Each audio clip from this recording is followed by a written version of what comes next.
శ్రోతలకు నా హృదయపూర్వక నమస్కారములు.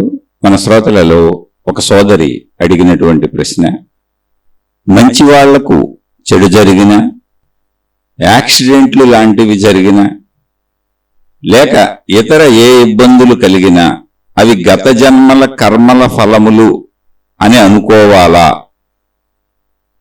ఈ విషయములను వివరించగలరు?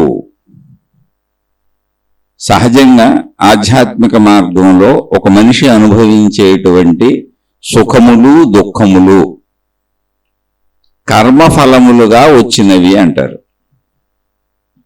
కర్మఫలములుగా అంటే ఏంటి? ఇప్పుడు ప్రస్తుతం మన అవసరం కోసం మనం ఏదో ఒక పని చేస్తూ ఉంటాం. ఇప్పుడు ఆకలి వేస్తున్నది, ఆకలి తీర్చుకోవాలంటే ఆహార పదార్థాలు కావాలి. ఆహార పదార్థాలు కావాలి అంటే వాటిని పొందటానికి అవసరమైనటువంటి ధనం ఉండాలి. ఆ ధనం ఉండాలి అంటే వృత్తి వ్యాపార ఉద్యోగాల ద్వారా ధనం సంపాదించుకోవాలి. సంపాదించుకున్న ధనంతో ఆహార పదార్థాలు కొనుక్కొని మనకు ఆకలి వేసినప్పుడు తినాలి. అంటే అసలు శరీరము మనం మెదలకుండా కూర్చోవడానికి అనువుగా లేదు. ఆకలి వేస్తుంది, బ్రతకాలంటే అన్నం తినాల్సిందే. బ్రతికి ఉన్నాము అంటే ఒక అన్నం తినటమే కాదు, శారీరక అవసరాలు అనేక ఉన్నాయి. నిద్రపోవటానికి సరైన వసతి కావాలి, శరీరాన్ని రక్షించుకోవటానికి అవసరమైనటువంటి చలికి ఎండకి వానకి అవసరమైన వనరులు వసతులు కావాలి. అలాగే శరీరమునకు ఇంకా ఇతర అనేక అవసరాలు ఉన్నాయి. అలాగే శారీరక కోరికలకు ఒక తోడు కావాలి. ఆ తోడు నుంచి మళ్ళీ పిల్లలు పుడతారు, కుటుంబ వ్యవస్థ వస్తుంది. అలాగే మనను కన్నటువంటి తల్లిదండ్రులు ఉంటారు, మనతో కలిసి పుట్టినటువంటి సహోదరులు సహోదరీమణులు ఉంటారు, సోదర సోదరీమణులు ఉంటారు.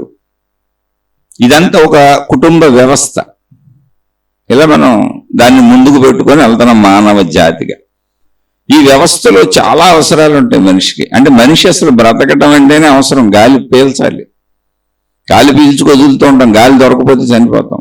నీరు కావాలి, భూమి ఉంది మనం ఆల్రెడీ ఉండటానికి, మనం తిరగడానికి ఆకాశం ఉంది, నీరుంది.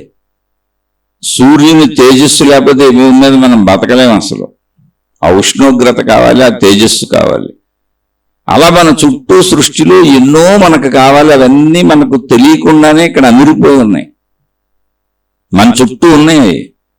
వాటిని పొందటానికి అనువుగా మన శరీర నిర్మాణం ఉంది. కాళ్ళు చేతులు అవయవాలు బుద్ధి ఆలోచన జ్ఞానము, వాటిని అన్నింటినీ పొంది అనుభవించడానికి. ఇప్పుడు ఆహార పదార్థాలు తిన్నామనుకోండి, తింటున్నప్పుడు రుచి తెలుసుకోవడానికి చక్కగా ఆనందిస్తూ తినడానికి నాలుక ఉంది, నవలటానికి పళ్ళు ఉన్నాయి, నోట్లో లాలాజలం ఊరుతుంది. అనేక రసాయనాలు ఉత్పత్తి అయ్యి ఆహారమును జీర్ణము చేసి దాన్ని రక్తంగా మార్చుకొని శరీరాన్ని బలపరుస్తూ శరీరం ఎదిగేలా, అంటే పసిబిడ్డ వయసు నుంచి శరీరం ఎదిగేలా చేసుకుంటూ శరీరానికి అవసరమైనటువంటి సర్వము ఆహార పదార్థాలు సమకూరుస్తాయి.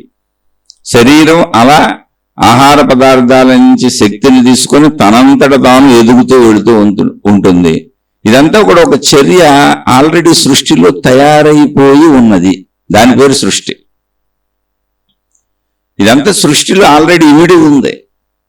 అయితే ఆ ఇమిడి ఉన్నదంతా కదలికల రూపంలోనే ఉంది. ఒక మనిషి పుడతాడు, ఎదుగుతూ ఉంటాడు మరణించే వరకు. అలాగే ఒక మొక్క వస్తుంది, పెరుగుతూ అనేక ఆహార ఉత్పత్తులు, పువ్వులు, ఫలాలు, రకరకాల వాటిని ఉత్పత్తి చేస్తూ మరణం వరకు అది జీవిస్తుంది. అది దాని జీవితం. దాని పళ్ళు దానికి ఉపయోగపడవు, దాని కాయలు దానికి ఉపయోగపడవు, దాని ఆకులు దానికి ఉపయోగపడవు, దాని కొమ్మలు దానికి ఉపయోగపడవు. అసలు అది జీవించిందంటే దానికి ఏ విధమైన ఉపయోగము దాని వలన లేదు. కానీ దాని వలన మొత్తం ఉపయోగము మానవ జాతికి ఉంది, ఇతర జంతువులకి ఉంది. అలా ఇక్కడ పరస్పర ఆధారిత జీవితాలు ఇవన్నీ. మనిషి వరకు మనం ఆలోచించుకోగలం, విశాలంగా కొద్దిగా ఆలోచిస్తే కొన్నిటిని అర్థం చేసుకోగలం. ఇక్కడ ఆధ్యాత్మికత అనేది ఏంటంటే ఈ ఇమడ్చబడి ఉన్నటువంటి ప్రకృతిలో విషయాలను నీ జీవితానికి ఎంత అవసరమో అంత పుచ్చుకో. ఎందుకని? అవసరానికి తగ్గ ప్రయత్నించడానికి అవసరమైన ప్రయత్న శక్తి ఉంది, ఎలా అంటే క్రియాశక్తి. ఎలా ప్రయత్నించాలి అనేటువంటి జ్ఞానశక్తి ఉంది. ప్రయత్నించడానికి అవసరమైన శరీరంలో అవయవ సంపద ఉంది. అంటే చేతులు, కాళ్ళు, శరీరం ప్రయత్నించడానికి అవసరమైన అవయవ సంపద ఉంది. అది తప్ప రైట్ అని విచక్షణతో ఆలోచించగలిగిన బుద్ధి ఉంది. మనకు పనికిరాని వాటిని తినకూడదు, పనికొచ్చే వాటినే తినాలి.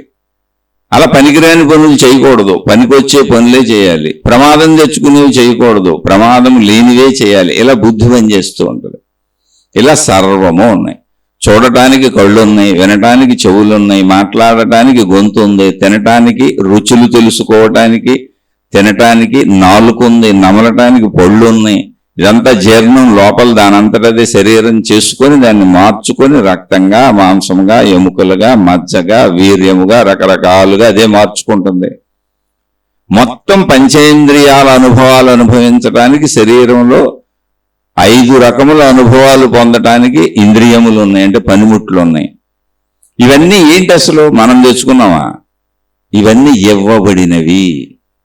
అంటే మన శరీరములో మనకు ఎలా ఇవ్వబడినవో అవి వాటంతటవి ఎలా పనిచేస్తున్నాయో, ఇంద్రియములు ఇవ్వబడినే అవి పనిచేస్తున్నాయి. అలాగే శరీర అవయవములు మొత్తం వాటంతట అవి పనిచేస్తున్నాయి. పుట్టిన దగ్గర నుంచి మనిషి మరణం వరకు, అంటే మాతృగర్భంలో ఒక కణంగా ప్రవేశించి ఎదుగుదల మొదలైన దగ్గర నుంచి మరణం వరకు నిర్ధారించబడిన విధానములో శరీరము దానంతటది పెరుగుతూ వెళ్ళిపోతుంది. ఎప్పటి వరకు? మరణం వరకు. మరణము కూడా నిర్ధారించబడి ఉంది. ప్రతి జననమునకు మరణం ఉంది. అది చెట్టైనా, జంతువైనా, మనిషి అయినా, పదార్థమైనా, వస్తువైనా, ఏదైనా సరే. కాలము తేడా ఉంది. ఆ కాలము కూడా తేడా ఏంటి? దేని కాలం దానికి ఉంది. మనిషి కాలం మనిషికి ఉంది, జంతువు కాలం జంతువుకు ఉంది. కాలం అందరికీ ఒకటి కాదు. మనోభావన, దేని మనసు దాని శరీర నిర్మాణమును బట్టి ఉంది. మనిషి మనసు మనిషి యొక్క శరీర నిర్మాణమును బట్టి మనిషి మనసు భావన చేసుకుంటుంది కాలాన్ని. అలా ప్రతి జంతువు తన శరీర నిర్మాణమును బట్టి సృష్టిని చూస్తుంది, కాలభావన చేసుకుంటుంది. అన్ని వేరువేరుగా ఉంటాయి. అందుకే లోకా సమస్త సుఖినో భవంతు అన్నారంటే ఎన్ని రకాల మనిషి కాక ఎన్ని రకాల జంతువులు, ఎన్ని రకాల చైతన్య పదార్థములు, జడ పదార్థములు ఉన్నవో వాటి కాలభావన, వాటి లోకం. అన్నింటికీ వాటి లోకభావన దేనికి దానికి ఉంది. చేమ లోకభావన దోమకుండదు, దోమ లోకభావన చేవకుండదు. దేని లోకభావన దానిదే. ఈ ఒకే లోకం అన్నింటికి అనేక రకములుగా అనిపించేలా శరీర నిర్మాణములో భేదం ఉంది. జీవి శరీర నిర్మాణంలో ఇవన్నీ జీవులు ఎలా ఉత్పత్తి అవుతున్నాయి, ఎందుకు ఉత్పత్తి అవుతున్నాయి అన్నదానికి కార్యకారణ సంబంధం ఏమీ లేదు. అంటే ఎందుకు ఉత్పత్తి అవుతున్నాయి, ఎలా ఉత్పత్తి అవుతున్నాయి అని చెప్పడానికి ఏమీ లేదు. సృష్టి అంటేనే ఉత్పత్తి. ఈ ఉత్పత్తికి మూలం ఏంటంటే శక్తి, అనంత ఆత్మశక్తి. ఏంటి ఆత్మశక్తి? అదే సృష్టి శక్తి, అదే విశ్వశక్తి, అదే ప్రకృతి శక్తి. దాన్ని శక్తి అంటారు. మనం విశ్వము, ప్రకృతి, సృష్టి ఇలా రకరకాల పేర్లతో పిలుచుకుంటున్నాం కాబట్టి శక్తి అనే పదాన్ని వాటికి జోడించడం జరిగింది. ఆధ్యాత్మికతలో దీన్ని ఆత్మశక్తి అన్నారు, దీన్ని బ్రహ్మము అన్నారు. అనేక రకాలుగా పిలువబడుతున్న, ఇటు భౌతికంలో సైంటిస్టులు చెప్పినా, ఇటు ఆధ్యాత్మికతలో చెప్పినా అది శక్తి. ఆ శక్తి తాను సృష్టిగా తనను అనేకముగా వ్యక్తపరుచుకుంటుంది. అంతే. ఎందుకు అనడానికి రీజన్ లేదు. ఎందుకని రీజన్ లేదు అంటే అది తనను తాను వ్యక్తపరుచుకుంటున్నది అనేది అర్థం అవ్వటం కోసం మనం వాడుకున్న పదజాలమే తప్ప అది తనలో తానే తనను వ్యక్తపరుచుకుంటుంది. అంటే తాను అనేకముగా ఉన్నట్లుగా అదే భావించుకుంటుంది. మళ్ళీ అలా భావించుకున్న భావనలో జడ చైతన్య రూపములు ధరించినంత శక్తే. ఎక్కడా? శక్తిలోనే, శక్తితోనే. ఈ ఉదాహరణ అర్థం అవ్వాలంటే సముద్రములో ఎగిసిపడుతున్న సముద్ర కెరటములు, కెరటములలో ఉన్న నీరు, తరంగములలో ఉన్న నీరు, సముద్రపు నీరు ఒకటే. కానీ మొత్తం సముద్రం ఎగిసిపడదు. సముద్రం నిశ్చలంగా ఉంది. అందులో కొంత భాగపు సముద్రము ముందు భాగము అది తనలో తానే ఎగిసిపడుతుంటే కెరటములు అంటున్నాం. అలా అనంతపు చైతన్య శక్తి తనలో కొంత భాగములో తనను తాను వ్యక్తపరుచుకుంటుంది. అవే గ్రహగోళ నక్షత్రములుగా భూమి అనేటువంటి ఒక గ్రహములో, ఒక గోళములో మనం మనుషులుగా, జంతువులుగా, రకరకాల జీవులు ఇక్కడ మనకు కనపడుతున్నాయి. ఇందులో మానవ జాతిగా మనం ఉన్నాం. ఇది ప్రస్తుతం మనకు అర్థమవుతున్న తెలుస్తున్న విషయం. వీటన్నింటికి మూలం ఏంటి అన్నప్పుడు శక్తి. దాన్నే ఆత్మశక్తి అన్నారు, అది పూర్వీకులు పెట్టిన పేరు. దాన్నే బ్రహ్మము అన్నారు. మనం అదే పేరుని కంటిన్యూ చేసుకుంటూ వెళ్తున్నాం. అంటే కన్ఫ్యూజన్ లేకుండా అందరూ అవే పదాలు వాడుతున్నారు. అయితే దాన్నే దేవుళ్ళుగా, దేవతలుగా, రకరకాలుగా మతములు, మార్గములు, విధానములు, పద్ధతులు వచ్చినాయి. ఆ శక్తిని కేవలం మనుషులు అర్థం చేసుకోవటానికి చేయబడిన ప్రయత్నం ఇవన్నీ. సరే, ఈ సృష్టిని గమనిస్తూ వెనక నుంచి, అంటే వేల సంవత్సరాల, లక్షల సంవత్సరాల, కోట్ల సంవత్సరాల తెలియనటువంటి వెనక, ఎంత వెనక అన్నప్పుడు కాలమే కదా అది. అసలు సృష్టిలో కాలము మనిషికి ఉంది. జంతువుల కాలభావన మనకు తెలియదు, శరీర నిర్మాణమును బట్టి కాలభావన. మొత్తంగా సృష్టిగా చూస్తే అది శక్తి స్వరూపమైనప్పుడు దానికి కాలభావన లేదు. ఇప్పుడు ఆకాశమునకు కాలభావన ఉండదు, పంచభూతాలన్న వాయువునకు కాలభావన ఉండదు, సూర్యునకు కాలభావన ఉండదు, తేజస్సుకి. నీటికి కాలభావన ఉండదు, భూమికి కాలభావన ఉండదు. ఎందుకంటే అవి అలా ఉన్నాయి పంచభూతములు. పరిమితమైన మనస్తత్వంతో, పరిమితమైన శరీరంతో, పరిమితమైన భావంతో ఉన్నటువంటి మనకి గతము, ప్రస్తుతము, భవిష్యత్తు అనేటువంటి మూడు తెలుస్తున్నాయి. అంటే జరిగిపోయిన విషయాలు, ఇప్పుడు నేను చేస్తున్న విషయాలు, నేను చేయబోయే విషయాలు. ఇవి కాలభావనని మనకి ఏర్పరుస్తున్నాయి. ఈ కాలభావన ఎలా ఏర్పడుతుంది? ఒకటి, మనం చేసేసిన విషయాలు, చేస్తున్న విషయాలు, చేయబోయే విషయాలు. రెండు, భూమి తిరుగుతున్నది తన చుట్టూ తాను సుమారు 1600 కిలోమీటర్ల స్పీడులో తిరుగుతూ, మళ్ళీ సూర్యుని చుట్టూ తిరుగుతున్నది 1,00,000 కిలోమీటర్ల స్పీడుకు పై వేగంతో. అసలు ఇది మన ఊహకు కూడా అందదు.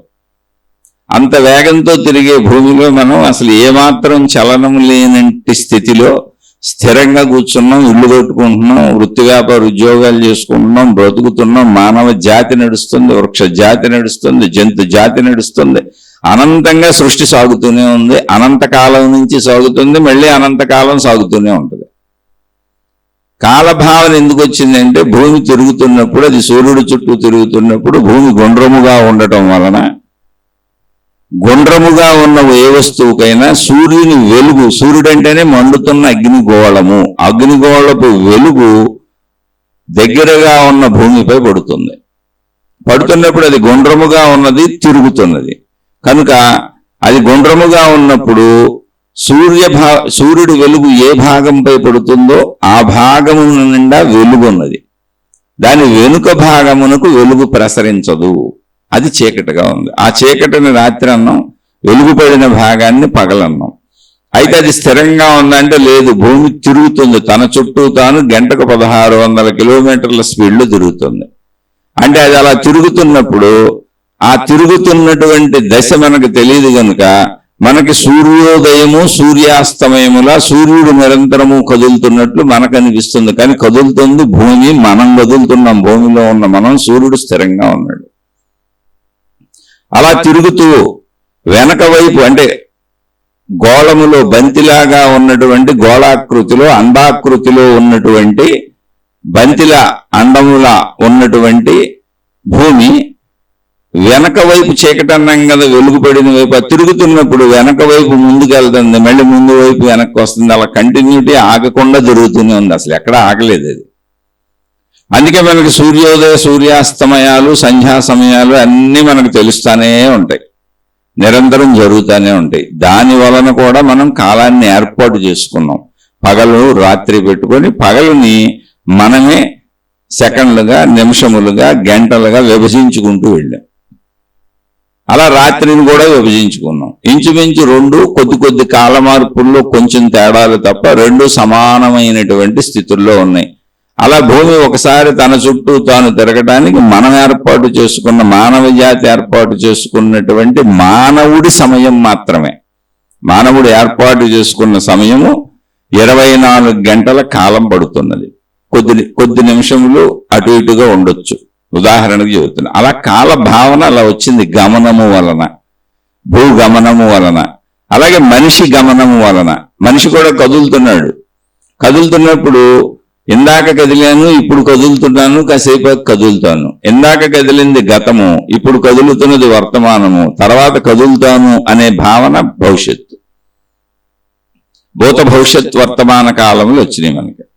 ఇలా 3 కాలాలు పెట్టుకున్నాం. కానీ ఎప్పుడు నిజంగా ఆలోచిస్తే ఎప్పుడు ఉన్నది వర్తమానమే. వర్తమానం ఏంటి? ఎప్పుడు ఇప్పుడే. కానీ మనం భావనకి అయిపోయిన కాలమని ఒక భావన చేసుకున్నాం వ్యావహారిక సత్యంగా మాట్లాడుకోవటానికి. అలాగే ప్రస్తుత కాలము వర్తమానం. కానీ అసలు ఎప్పుడు ఎవరు ఏది చేయాలన్నా వర్తమానంలోనే కుదురుతుంది, గతంలో కుదరదు, భవిష్యత్తులో కుదరదు. గతము భవిష్యత్తు అనేవి ఊహాత్మక కాలములు. కాలం ఎప్పుడు ప్రస్తుతమే. కానీ మనిషి జీవన సరళిలో, వ్యావహారిక సరళిలో మనిషి ఒకరితో ఒకరు సంభాషించుకుంటూ మనిషి జీవితకాలం బ్రతకడానికి ప్రపంచవ్యాప్తంగా మానవ జాతి మొత్తం ఒక కమ్యూనికేషన్ సిస్టమ్ ఉండటానికి, మనిషి చెప్పేవి మనిషికి అర్థం అవడానికి, మనిషి చేసేవి మనిషికి అర్థం అవడానికి, మనిషి చేయబోయేవి ప్లాన్ చేసుకోవటానికి ఇలా కాలాన్ని విభజించుకున్నాం మనం. అది సౌకర్యం కోసమే తప్ప కాలం ఎక్కడా విభజింపబడలేదు. కాలం ఏ నిమిషం కాడ కట్ అవ్వలేదు, ఏ గంట కాడ కట్ అవ్వలేదు, ఏ నెల కాడ కట్ అవ్వలేదు, ఏ సంవత్సరం కాడ కట్ అవ్వలేదు. ఇప్పుడు సూర్యగమనంలో పగలు రాత్రి అన్నప్పుడు పగలు కట్ అయ్యి రాత్రి రావట్లేదు, మధ్యలో గ్యాప్ రాలేదు. ఆ గమనం అలా సాగుతూనే ఉంది. ఎక్కడ గ్యాప్ లేవు. భావనలో గ్యాప్ పెట్టుకున్నాం మనం. భావనాత్మకత అది. ఈ కాలము భావనాత్మకత సూర్యగమనం వలన వచ్చింది. అలాగే మన కదలికల వలన వెనకటి కాలము, ప్రస్తుత కాలము, రాబోయే కాలము, ఇది కూడా కదలికల వలన మనం భావించుకున్న కాలము. ఇదంతా ఎందుకు చెప్పుకున్నామంటే కర్మ ఫలములు అంటే ప్రతి మనిషి కర్మ చేయకుండా ఉండటం కుదరదు. శరీరము కర్మ శరీరము. కర్మ అంటే కదలిక. కర్మ అంటే ఏం లేదు, కదలిక. పని అంటే కదలిక. ఎందుకు అవసరం ఉంది? గాలి పీల్చుకోవాలి. గాలి పీల్చుకోకపోతే చచ్చిపోతాం. మనం నిద్రపోతున్నప్పుడు కూడా గాలి లోపలికి వెళ్ళి బయటకు వస్తూ ఉంటుంది. శరీరం దాని అంతటా అదే పీల్చుకొని వదులుతూ ఉంటుంది. గుండు కొట్టుకుంటూ ఉంటుంది. గుండె ఎప్పుడు కొట్టుకోవడం అయితే అప్పుడు చచ్చిపోయినట్టే మనం. దానికి మన ప్రయత్నంతో పని లేదు. అలా అంతర్గత శరీర అవయవములు ముఖ్యమైనవన్నీ వాటి పనిలో చేసుకుంటానే ఉన్నాయి. అసలు మనతో ప్రమేయమే లేదు. అంటే శరీరము నువ్వు ఏమీ చేయకుండా భౌతిక కార్యములు కూర్చున్నా అది క్రియలోనే ఉంది, అది పనిలోనే ఉంది.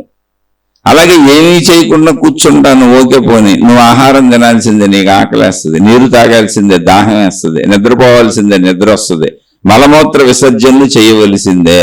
ఇవి తప్పవు, ఇవి క్రియలే. ఇక్కడ నేను ఏమీ చేయను, ఆహారం భిక్షాటం తెచ్చుకొని ఎవరన్నా అడిగి తింటాను అన్నాం అనుకోండి, అది కూడా కర్మే. ఇప్పుడు నీకు భిక్షాటనకి ఆహారం ఎవరైతే పెడుతున్నారో వాళ్ళు వృత్తి వ్యాపార ఉద్యోగాలనే కర్మలు చేసుకుంటున్నారు. నువ్వు భిక్షాటన అనే కర్మ చేసావు. అన్ని కర్మలే, కదలికలే. కదలిక లేకుండా ఏది జరగదు. కాబట్టి ఎప్పుడైతే కర్మ ఉందో దానికి ఫలం ఉంది. భిక్షాటన అనేటువంటి కర్మ ఉంది. వెళ్ళి 10 మందిని అడిగాను, అయ్యా ఆకలేస్తుంది, ఏమన్నా నాకు దానం చేయండి, నాకింత డబ్బులే ఉండే లేదా ఏదన్నా పెట్టండి అని. అందులో నేను ఎంత సఫలీకృతుడిని అవుతాను అంటే ఒక్కోసారి మొదటిసారి దొరకచ్చు, ఒక్కోసారి రెండోసారి దొరకచ్చు, ఒక్కోసారి 10వ దొరకచ్చు, ఒక్కోసారి 100వ దొరకచ్చు. ఎప్పుడు దొరుకుతుంది అని దొరికే వరకు ప్రయత్నిస్తూనే ఉంటాను. ఇక్కడ నాకు నేనే కల్పించుకున్నటువంటి భావనా వ్యవస్థ ఏంటంటే మొదటిసారి దొరికినప్పుడు అదృష్టం అంటున్నాను. ఎందుకంటే నాకు ఇంకో 99 సార్లు అడిగా శ్రమ తగ్గింది. అంటే నాకు శ్రమ తగ్గడాన్ని అదృష్టముగాను, నాకు శ్రమ పరగడాన్ని దురదృష్టముగాను నేనే భావన చేసుకుంటున్నాను. జాగ్రత్తగా గమనించండి. ఇక్కడ వృత్తి వ్యాపార ఉద్యోగాలన్నీ ఇంతే. వృత్తి వ్యాపార ఉద్యోగాలన్నీ ఇంతే. ఇక్కడ దృష్టము అంటే కనపడేది, అదృష్టము అంటే కనపడనిది. దృష్టము అంటే ఏంటి? దృశ్యము అంటాం. దృశ్యము అంటే ఎదురుగా కనపడుతుంది. దృష్టము అంటే కనపడుతూ జరుగుతున్నది. నేను అడిగాను కనుక వారు ఇచ్చారు. ఇప్పుడు నేను అడగకుండా అక్కడ కూర్చొని ఉన్నా, భిక్షగాళ్ళు కూర్చొని ఉంటే కొంతమంది తెచ్చి ఇచ్చేస్తూ ఉంటారు. చాలా మంది ఏదో మంచి పనులు చేద్దాం, లేని వాళ్ళకి ఎంత సాయం చేద్దామని ఎంతో మంది భిక్షగాళ్ళని వెతుక్కొని పెట్టేవాళ్ళు ఉంటారు. అప్పుడు భిక్షగాడు ఏం భావించుకుంటాడు? నేను ఇక్కడ కూర్చున్నాను, నాకు తెచ్చి ఇచ్చారు కనుక, నేను ప్రయత్నించలేదు కనుక, ప్రయత్నించకుండానే అది నాకు వచ్చింది కనుక అదృష్టము అంటాడు. అది అదృష్టము కాదు, అది దురదృష్టము కాదు, అసలు అందులో ఏ దృష్టము లేదు. మానవ స్వభావములోనే ఇవి స్వతహాగా యాదృచ్ఛికముగా కొంతమంది చేస్తున్నటువంటి పనుల వలన కొంతమందికి అలా లభిస్తూ ఉంటాయి, కొంతమందికి అలా కోల్పోతూ ఉంటారు. అనేక చర్యలు అంత విశాలత్వములో మనం చూడం గనుక మనం ఎప్పుడు స్వలాభాపేక్షలో ఉంటాం గనుక దాన్ని అదృష్టము అన్నాం. కష్టపడకుండా వచ్చి పడిపోతే అదృష్టం అన్నాం. కష్టపడకుండా వచ్చి పడిపోవాలని నిరంతరం కోరుకుంటూ అలా పడిపోవటానికి అనువుగా దేవుళ్ళు, దేవతలు, విధానములు, పద్ధతులు, మళ్ళీ కోరికలు, గురువులు, మళ్ళీ మంత్రతంత్ర యంత్రాలు, ఆ మహిమలు, మాయలు, అద్భుతాల వైపు ఆకర్షితులు అయ్యాం. దీనికి కారణం స్వార్థము. స్వార్థం అంటే ఎక్కువ శ్రమ పడకుండా దొరికేయాలని. కానీ ఇక్కడ అలా జరగటం లేదు, అలా జరగదు. అంత ఒక పద్ధతిలోనే జరుగుతుంది. ఆ పద్ధతిలో వీళ్ళకి అలా ఎందుకు జరిగింది, వీళ్ళకి ఇలా ఎందుకు జరిగింది అనే వితండవాదపు ప్రశ్నలు వేసుకోకూడదు. ఇప్పుడు కొంతమంది దాన ధర్మాలు చేయాలనుకున్న వాళ్ళు భిక్షగాళ్ళని వెతుక్కొని వెళ్ళి పెడతారు. అలా ఎందుకు చేయాలనుకుంటున్నారు, ఆ కొంతమందికి ఎందుకు అనిపించింది అంటే కాదు, అది ఒక సద్భావన. ఏదో 4 మంచి మాటలు వినుంటారు, 4 మంచి పనులు చేస్తుంటారు, 4 మంచి విషయాలు తెలుసుకొని ఉంటారు, జ్ఞానం వినుంటారు ఎక్కడో. అయ్యో తిండి నాకెంత బాధో. ఇప్పుడు స్వయం అనుభవం కూడా ఉంటుంది కొంతమందికి. ఇప్పుడు ఆకలికి బాధపడిన వాళ్ళు ఉంటారు, తర్వాత కాలంలో వాళ్ళకి ఆకలి బాధ తీరి కొంచెం ధనం సమకూరు ఉండొచ్చు, ఆ కష్టాల నుంచి బయటకు వచ్చి కొంచెం ధనవంతులై ఉండొచ్చు. అయ్యో ఆకలికి నేను ఎంతో ఇబ్బంది పడ్డాను, ఒకప్పుడు నేను కూడా దొరకని స్థితిలో ఉన్నాను, కనీస సదుపాయాలు లేవు, ఉండడానికి ఇల్లు లేదు, కట్టుకోవడానికి సరైన బట్టలు లేవు, తినడానికి సరైన తిండి లేదు, కుటుంబాన్ని సరిగా పోషించుకోలేకపోయాను, ఇప్పుడు నేను బాగున్నాను కనుక అటువంటి పేదరికపు స్థితి, నాకు ఆకలి బాధ తెలుసు, కట్టుకోవడానికి లేకపోతే ఆ బాధ తెలుసు, కుటుంబ సభ్యులకి అన్ని సమకూర్చలేకపోతే ఆ వేదన తెలుసు, కనుక లేని వారికి సాయం చేస్తానని స్వయం జ్ఞానంలోంచి కూడా వస్తుంది, స్వీయ జ్ఞానము. అది కొంతమంది ఏమైనా ఇలా స్వీయ జ్ఞానాన్ని తెలుసుకున్న వాళ్ళు అనేక రకాల బోధలు ప్రపంచానికి అందించారు వెనక నుంచి మహాత్ములు. ఎన్ని వేల లక్షల కోట్ల సంవత్సరముల నుంచి మానవ జాతి ఉందో తెలియదు. అందులో ఇలా ఎందుకున్నారు అలా ఎందుకున్నారు అని అనటానికి లేదు. అన్ని స్థితుల వాళ్ళు ఉంటారు, మంచిలో అన్ని స్థితుల వాళ్ళు ఉంటారు. సామాన్య స్థితి నుంచి అత్యున్నత స్థితి వరకు, అంటే ప్రాణత్యాగం చేయడం వరకు వెళ్తారు. ఇప్పుడు మిలిటరీ డిపార్ట్మెంట్ చూసుకున్నారనుకోండి, మిలిటరీలో జాయిన్ అయ్యే వాళ్ళందరూ ఏనాడైనా మనం చనిపోవచ్చు, ఎందుకంటే బోర్డర్లలో మనం యుద్ధాలకు సిద్ధమై ఉంటాం. మరి మిలిటరీకి ఎందుకు వెళ్తున్నారు, వెళ్ళకూడదుగా, ప్రాణం మీద తీపుంటే. కాదు, వెళ్తున్నారు. అలా కొంతమంది ఉంటారు. కొంతమంది పోలీస్ డిపార్ట్మెంట్లో ఉంటారు, అది ప్రమాదకరమే. ఎందుకంటే ఏమో తిరుగుబాటు చేసేవాళ్ళు, పోలీసులకు హాని చేసిన వాళ్ళు బోల్డ్ మంది ఉన్నారు. అలా అనేక రకాల నిఘా విభాగాలు, న్యాయ వ్యవస్థలు, అనేక వ్యవస్థల్లో ప్రాణాంతకమైనటువంటి విషయాలు కూడా ఉంటాయి. కొంతమంది డాక్టర్ల వృత్తిలో అంటువ్యాధులు ఉంటాయి, ప్రాణాంతక వ్యాధులకు కూడా ట్రీట్మెంట్లు చేస్తారు డాక్టర్లు. డబ్బుల కోసమే డబ్బులు తీసుకొని చేయొచ్చు. వీళ్ళు ఇప్పుడు మనం చెప్పుకున్న మిలిటరీ కానీ, పోలీసులు కానీ, నిఘా విభాగాలు కానీ, డాక్టర్లు కానీ అందరూ వృత్తి వ్యాపార ఉద్యోగాల ఎలా చేస్తారో అలాగే వెళ్ళారు. వాళ్ళు కూడా వృత్తులుగా ఉద్యోగాలుగానే వెళ్ళారు. కానీ కొన్ని చోట్ల ప్రాణ సంకటాలు ఉన్నాయి, ఎందుకు వెళ్తున్నారు, అది వాళ్ళ స్వభావం. ఎందుకని అడగటానికి లేదు. విశాలమైనటువంటి సృష్టిలో విశాలమైనటువంటి భావాలు కలిగిన, అనేక భావాలు కలిగిన మనుషులు ఉంటారు. అదే విభిన్నత. అంటే విషయాన్ని అర్థం చేసుకుంటూ వెళ్ళిపోవడం తప్ప ఏమీ లేదు. ఇది మన స్వభావం. మనం స్వార్థపరులము, దుర్మార్గులము, దుష్టులము, నీచులము, మంచోళ్ళము, త్యాగులము, మహాత్యాగులము, అది మన స్వభావం అంతే. అలా అన్ని రకాల వాళ్ళు ఉంటారు. ఎన్ని రకాలుగా మనిషి ఉండొచ్చో, అటు మంచిలోను ఇటు చెడులోను అన్ని రకాలు ప్రపంచంలో ఉంటాయి. కాబట్టి ఆ వెళుతున్న విధానంలో ఎవరైనా అనుకోకుండా మనకు లాభం కలిగించినప్పుడు అదృష్టము అంటాం. అదృష్టం అంటే ఏంటి, దృష్టం అంటే ఏంటి, నాకు తెలిసి జరిగింది, నాకు కనబడుతూ జరిగింది, నేను ప్రయత్నిస్తే జరిగింది. ఇప్పుడు నేను ఉద్యోగం చేసే జీతం వచ్చింది, అది అదృష్టం కాదు, దృష్టము. కనబడుతూ జరిగింది, నేను ప్రయత్నించి అది వచ్చింది. అదృష్టము, నేను రోడ్డు మీద వెళ్తున్నాను, ఏదో అక్కడ చిన్న మూట పడిపోయింది, ఏంటో ఈ మూటను తీసి చూశాను, దాని నిండా డబ్బు ఉంది, అదృష్టము అన్నాను. అంటే ఏంటి, నాకు డబ్బు ఆసక్తి ఉంటే అది అదృష్టము. సపోజ్ నాకు డబ్బు ఆసక్తి లేదు, డబ్బు ఆసక్తి ఉన్నవాడికి అదే అదృష్టము. ఎవరి డబ్బు అయితే ఏంటి, నాకు దొరికేసింది దాచేసాను, అసలు ముందు ఎవరన్నా చూస్తారేమో దాచేసుకుని ఇంటికి తెచ్చేసుకున్నాను, అదృష్టం భగవంతుడు నాకు ఇచ్చేసానంటాను. ఏ మతం అయితే ఆ మతం, ఏ గురువు అయితే ఆ గురువుకి దండాలు పెట్టేస్తాను. ఎందుకని అది నాలోని కోరిక. ఆ కోరికలోని వాళ్ళు చాలా మంది ఉంటారు. అది తీసుకెళ్లి పోలీస్ స్టేషన్లో అప్పచెబుతారు, ఏమండి పలానా చోట మాకు ఈ డబ్బు దొరికింది, ఇది ఎవరో పడవేసుకున్నారు చూడండి అని. ఎవరో పాపం బ్యాంకు నుంచి వెళ్తే పడేసుకున్నారు, ఏ సంచిలో పెట్టుకెళ్తే బ్యాగ్లో పెట్టుకెళ్తే పొరపాటున ఏదో జరిగింది, అక్కడ పడిపోయింది. అప్పుడు వాళ్ళు అదృష్టం అనుకోరు, దాన్ని తీసుకెళ్లి పోలీసులకు అప్పచెప్పి ఇది మా కర్తవ్యము అనుకుంటారు. ఎందుకని? ఇతర మనుషుల డబ్బు కొట్టేయకూడదు అని. పాపం ఎవరో కష్టపడి కూడబెట్టుకుని పడిపోయింది, మనకు దొరికింది, అది ఆ పోలీస్ డిపార్ట్మెంట్కి అప్పచెబితే వాళ్ళు ఎవరిదో వాళ్ళకి అందజేస్తారు అని. అప్పుడు వాళ్ళు దీన్ని అదృష్టం అనుకోరు. అందుకని మన స్వభావాన్ని బట్టి అదృష్టము దురదృష్టము ఇలా మనం భావించుకుంటూ ఉంటాం. ఎక్కువ కష్టపడితే దురదృష్టం, ఆ పడిపోయిన డబ్బు సంచి మనదైతే దురదృష్టం, ఆ దొరికిన డబ్బు సంచి మనకైతే అదృష్టం. ఈ అదృష్టానికి దురదృష్టానికి మధ్యలో మనకు ఆ భావన లేకుండా పోలీసులకు అప్పచెప్పేస్తే కర్తవ్యం అంతే. ఎవరిదో ఇచ్చేసాను, అదృష్టం కాదు దురదృష్టం కాదు. ఇలా అనేక స్వభావాల మనుషులు ఉంటారు. దీంట్లో మీరు అదృష్టం అనుకునేది దురదృష్టం అనుకునేది ఈ రెండింటికి మధ్యలో పోలీసులకు అప్పచెప్పేసి కర్తవ్యం అనుకునేది, ఎవరి డబ్బు మనం కొట్టేయటం ఎందుకు, పాపం రోడ్డు మీద పడిపోయింది మనకెందుకు అనేటువంటిది స్వభావము. స్వభావరీత్యా మనం ఎలా భావించుకుంటామో అదృష్టాన్ని దురదృష్టాన్ని, లేదా అదృష్ట దురదృష్టాలు లేని సమస్థితిని. నేను ప్రయత్నించుకుంటా నాకు దొరికింది చాలు, నేను ధర్మంగా మంచిగా హాయిగా బతుకుతా, అది సమస్థితి. అదృష్టాన్ని వెతకడు అసలు అతను. అదృష్టాన్ని వెతికేవాళ్ళు ఎవరు? ఈ తాళ్ళు తాయెత్తులు రంగురాళ్ళు ఉంగరాళ్ళు అంటూ దేవుళ్ళు దేవతల్ని రక్షణ కోసం పెట్టుకొని గురువుల చుట్టూ మహిమలు మాయలు అద్భుతాలను తిరుగుతూ నిరంతరం మాకు మేలు చేయండి, నిరంతరం మమ్మల్ని రక్షించండి, కాపాడండి, మాకు ఎప్పుడూ మేలు కావాలి, లాభం కావాలి అనేవాళ్ళు అదృష్టాలను వెతుక్కుంటూ అదృష్ట రత్నాలు, అదృష్ట జాతకాలు, అదృష్ట పేరు మీద ఎన్ని ఉన్నాయో అక్కడికి వెళ్ళిపోతారు. అలాగే దురదృష్టం అని ప్రతి సంఘటనకి, ప్రతి చిన్నదానికి, తమకి ఏది జరగకపోయినా, తమకి ఏ చిన్న ఇబ్బంది వచ్చినా దురదృష్టం, నా కర్మ ఇంతే, నా జాతకం ఇంతే, నేను ఇలాగే అనుకుంటా ఉంటారు. అసలు ఇవన్నీ ప్రపంచంలో సాధారణ విషయములు.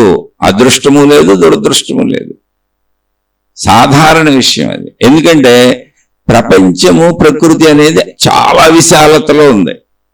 ఇప్పుడు ఒక పక్షి ఎగురుకుంటూ వెళ్తుంది, రోజు మనలాగానే జంతువులన్నీ ఆహారం కోసం ప్రయత్నించుకుంటూ ఉంటాయి. క్రూర జంతువుల నుంచి సాధు జంతువుల నుంచి చుట్టూ ఉన్న ప్రకృతిని ఒకసారి గమనించండి, మొక్కలతో సహా. మొక్కలు కూడా బతకాలంటే భూమి నుంచి సారం పీల్చుకోవాలి, నీళ్లు కావాలి, సూర్యరశ్మి కావాలి, వాయువు కావాలి, ఎదగడానికి ఆకాశం కావాలి. పంచభూతాలు లేకుండా దేనికి బ్రతుకు లేదు. అన్నీ రోజు బ్రతుకు పోరాటమే సృష్టిలో మనకు కనపడేవి. అన్ని మొక్కలు అలాగే ప్రయత్నించుకుంటున్నాయి. కానీ మొక్కలు నీరు దొరికితే అదృష్టం, నీరు దొరకలేదు దురదృష్టం అనుకో, నీరు దొరికే వరకు వేళ్ళు వేసుకొని వెళ్ళిపోతా ఉంటుంది. లేదు ఎంత ప్రయత్నించినా దొరకలేదు, దాని ప్రయత్నంతో చచ్చిపోద్ది. జంతువులు విపరీతంగా ప్రయత్నించుకుంటూ తిరుగుతూనే ఉంటాయి వాటికి ఆహారం దొరికే వరకు. ఒక్కోసారి వాటికి తేలిగ్గా దొరకవచ్చు, ఒక్కోసారి దొరకకపోవచ్చు. కొంతమంది మనుషులు చూడండి, అనేక రకాల జంతువులకి ఆహారం పెడతా ఉంటారు తీసుకెళ్ళి. అనేక మంది జంతువుల్ని పెంచుతూ ఉంటారు, ఆవులు ఇటువంటి వాటికి సేవ చేస్తూ ఉంటారు. అనేక రకాల పక్షుల్ని పెంచుతూ ఉంటారు, అనేక రకాల జంతువుల్ని పెంచుకుంటూ ఉంటారు, వాటికి సౌకర్యాలు చేస్తారు. అనేక రకాలైనటువంటి ఈ కుక్కల జాతికి సంబంధించిన అనేక రకాల జంతువులు, కొన్ని రకాల జంతువుల్ని పెంచుకుంటూ ఏసీ రూముల్లో పెట్టుకొని వాళ్ళ పక్కన మంచాలు మీద పడుకోబెట్టుకొని వాటికి స్పెషల్ బెడ్రూములు పెట్టి వాటికి స్పెషల్ ఆహారాలు పెడతారు. ఇది మనం చెప్పుకుంటున్నాం అదృష్టము దురదృష్టము అని. అది అదృష్టము కాదు, దురదృష్టము కాదు. ప్రపంచంలో జరిగేటువంటి అనేక రకాల చర్యల స్వభావములు. ఇవన్నీ చర్యల స్వభావములు. జంతువులకు అదృష్టం దురదృష్టం లేదు, వృక్షములకు అదృష్టం దురదృష్టం లేదు. ఒక్క మనిషి భావించుకున్న భావన తప్ప మిగిలిన దేనికి విశ్వంలో లేదు. అన్ని ప్రయత్నించుకుంటున్నాయి, దొరికే వరకు ప్రయత్నించుకుంటున్నాయి. దొరికినాక ఒకవేళ తొందరగా దొరికితే కడుపు నిండిపోతే ఆగిపోతున్నాయి. కడుపు నిండా తొందరగా దొరకలేదు, దొరికే వరకు ప్రయత్నించుకుంటున్నాయి అంతే. అదృష్ట దురదృష్టాలు, తాళ్ళు తాయెత్తులు, రంగురాళ్ళు ఉంగరాలు, జాతకాలు, జ్యోతిష్యాలు, వాస్తులు, గృహశాంతులు, యజ్ఞాలు, యాగాలు, రకరకాలైనటువంటి వివిధ మతాలలోని చర్యలన్నీ కూడా ఒక్క మానవుడికి తప్ప ఏ జాతికి లేవిస్తుంది. ఆ మానవుల్లో కూడా అందరూ తిట్టుకోరు, ఈ స్వార్థపరులు వెళ్తారు. ఆశ ఉన్నవాడు మోసపోతాడు, ఇది సూత్రం. అంటే ఇదంతా ఎందుకు చెబుతున్నానంటే అసలు మనం ఎలా భావించుకుంటున్నాం అనేది ముందు మనకు తెలియాలి. ఈ సృష్టిలో ఈ సహజ విషయములు అని భావించుకున్నాం అనుకో, ఇప్పుడు రోడ్డు మీద వెళ్తున్నాం, రోడ్డు మీద వెళ్తున్నప్పుడు సృష్టిలో సహజంగా యాక్సిడెంట్ అవ్వచ్చు. వేల లక్షల వాహనాలు తిరుగుతున్నప్పుడు పొరపాట్లు జరగకుండా ఎందుకుండే? అలాగే జబ్బులు వస్తాయి, అనేక రకాల వ్యాధులు. ఎందుకని? ఒక మనిషే కాదు ఇక్కడ ఉంది, సృష్టిలో కోటాను కోట్ల జీవరాశులు ఉన్నాయి. అందులో మనిషికి సూట్ అవని ఎన్నో ఉన్నాయి. ఇప్పుడు ఆహార పదార్థాలు ఎన్నో రకాల వృక్షాలు ఉన్నాయి, అందులో కొన్ని మాత్రమే, చాలా పరిమితమైనవి మాత్రమే మనిషికి సూట్ అయ్యేటువంటి ఆహార పదార్థాలు. మిగిలినవి మనిషికి సూట్ అవ్వవు. వాటి జోలికి అసలు మనం వెళ్ళమే, వాటిని తినమే. మనకు సూట్ అయ్యే తింటాం. మళ్ళీ ఆ సూట్ అయ్యే వాటిలో కూడా మనుషులందరికీ అన్ని సూట్ అవ్వవు. ఆహార పదార్థాల్లో కూడా కొంతమందికి కొన్ని సూట్ అవుతాయి వాళ్ళ శరీర తత్వాన్ని బట్టి.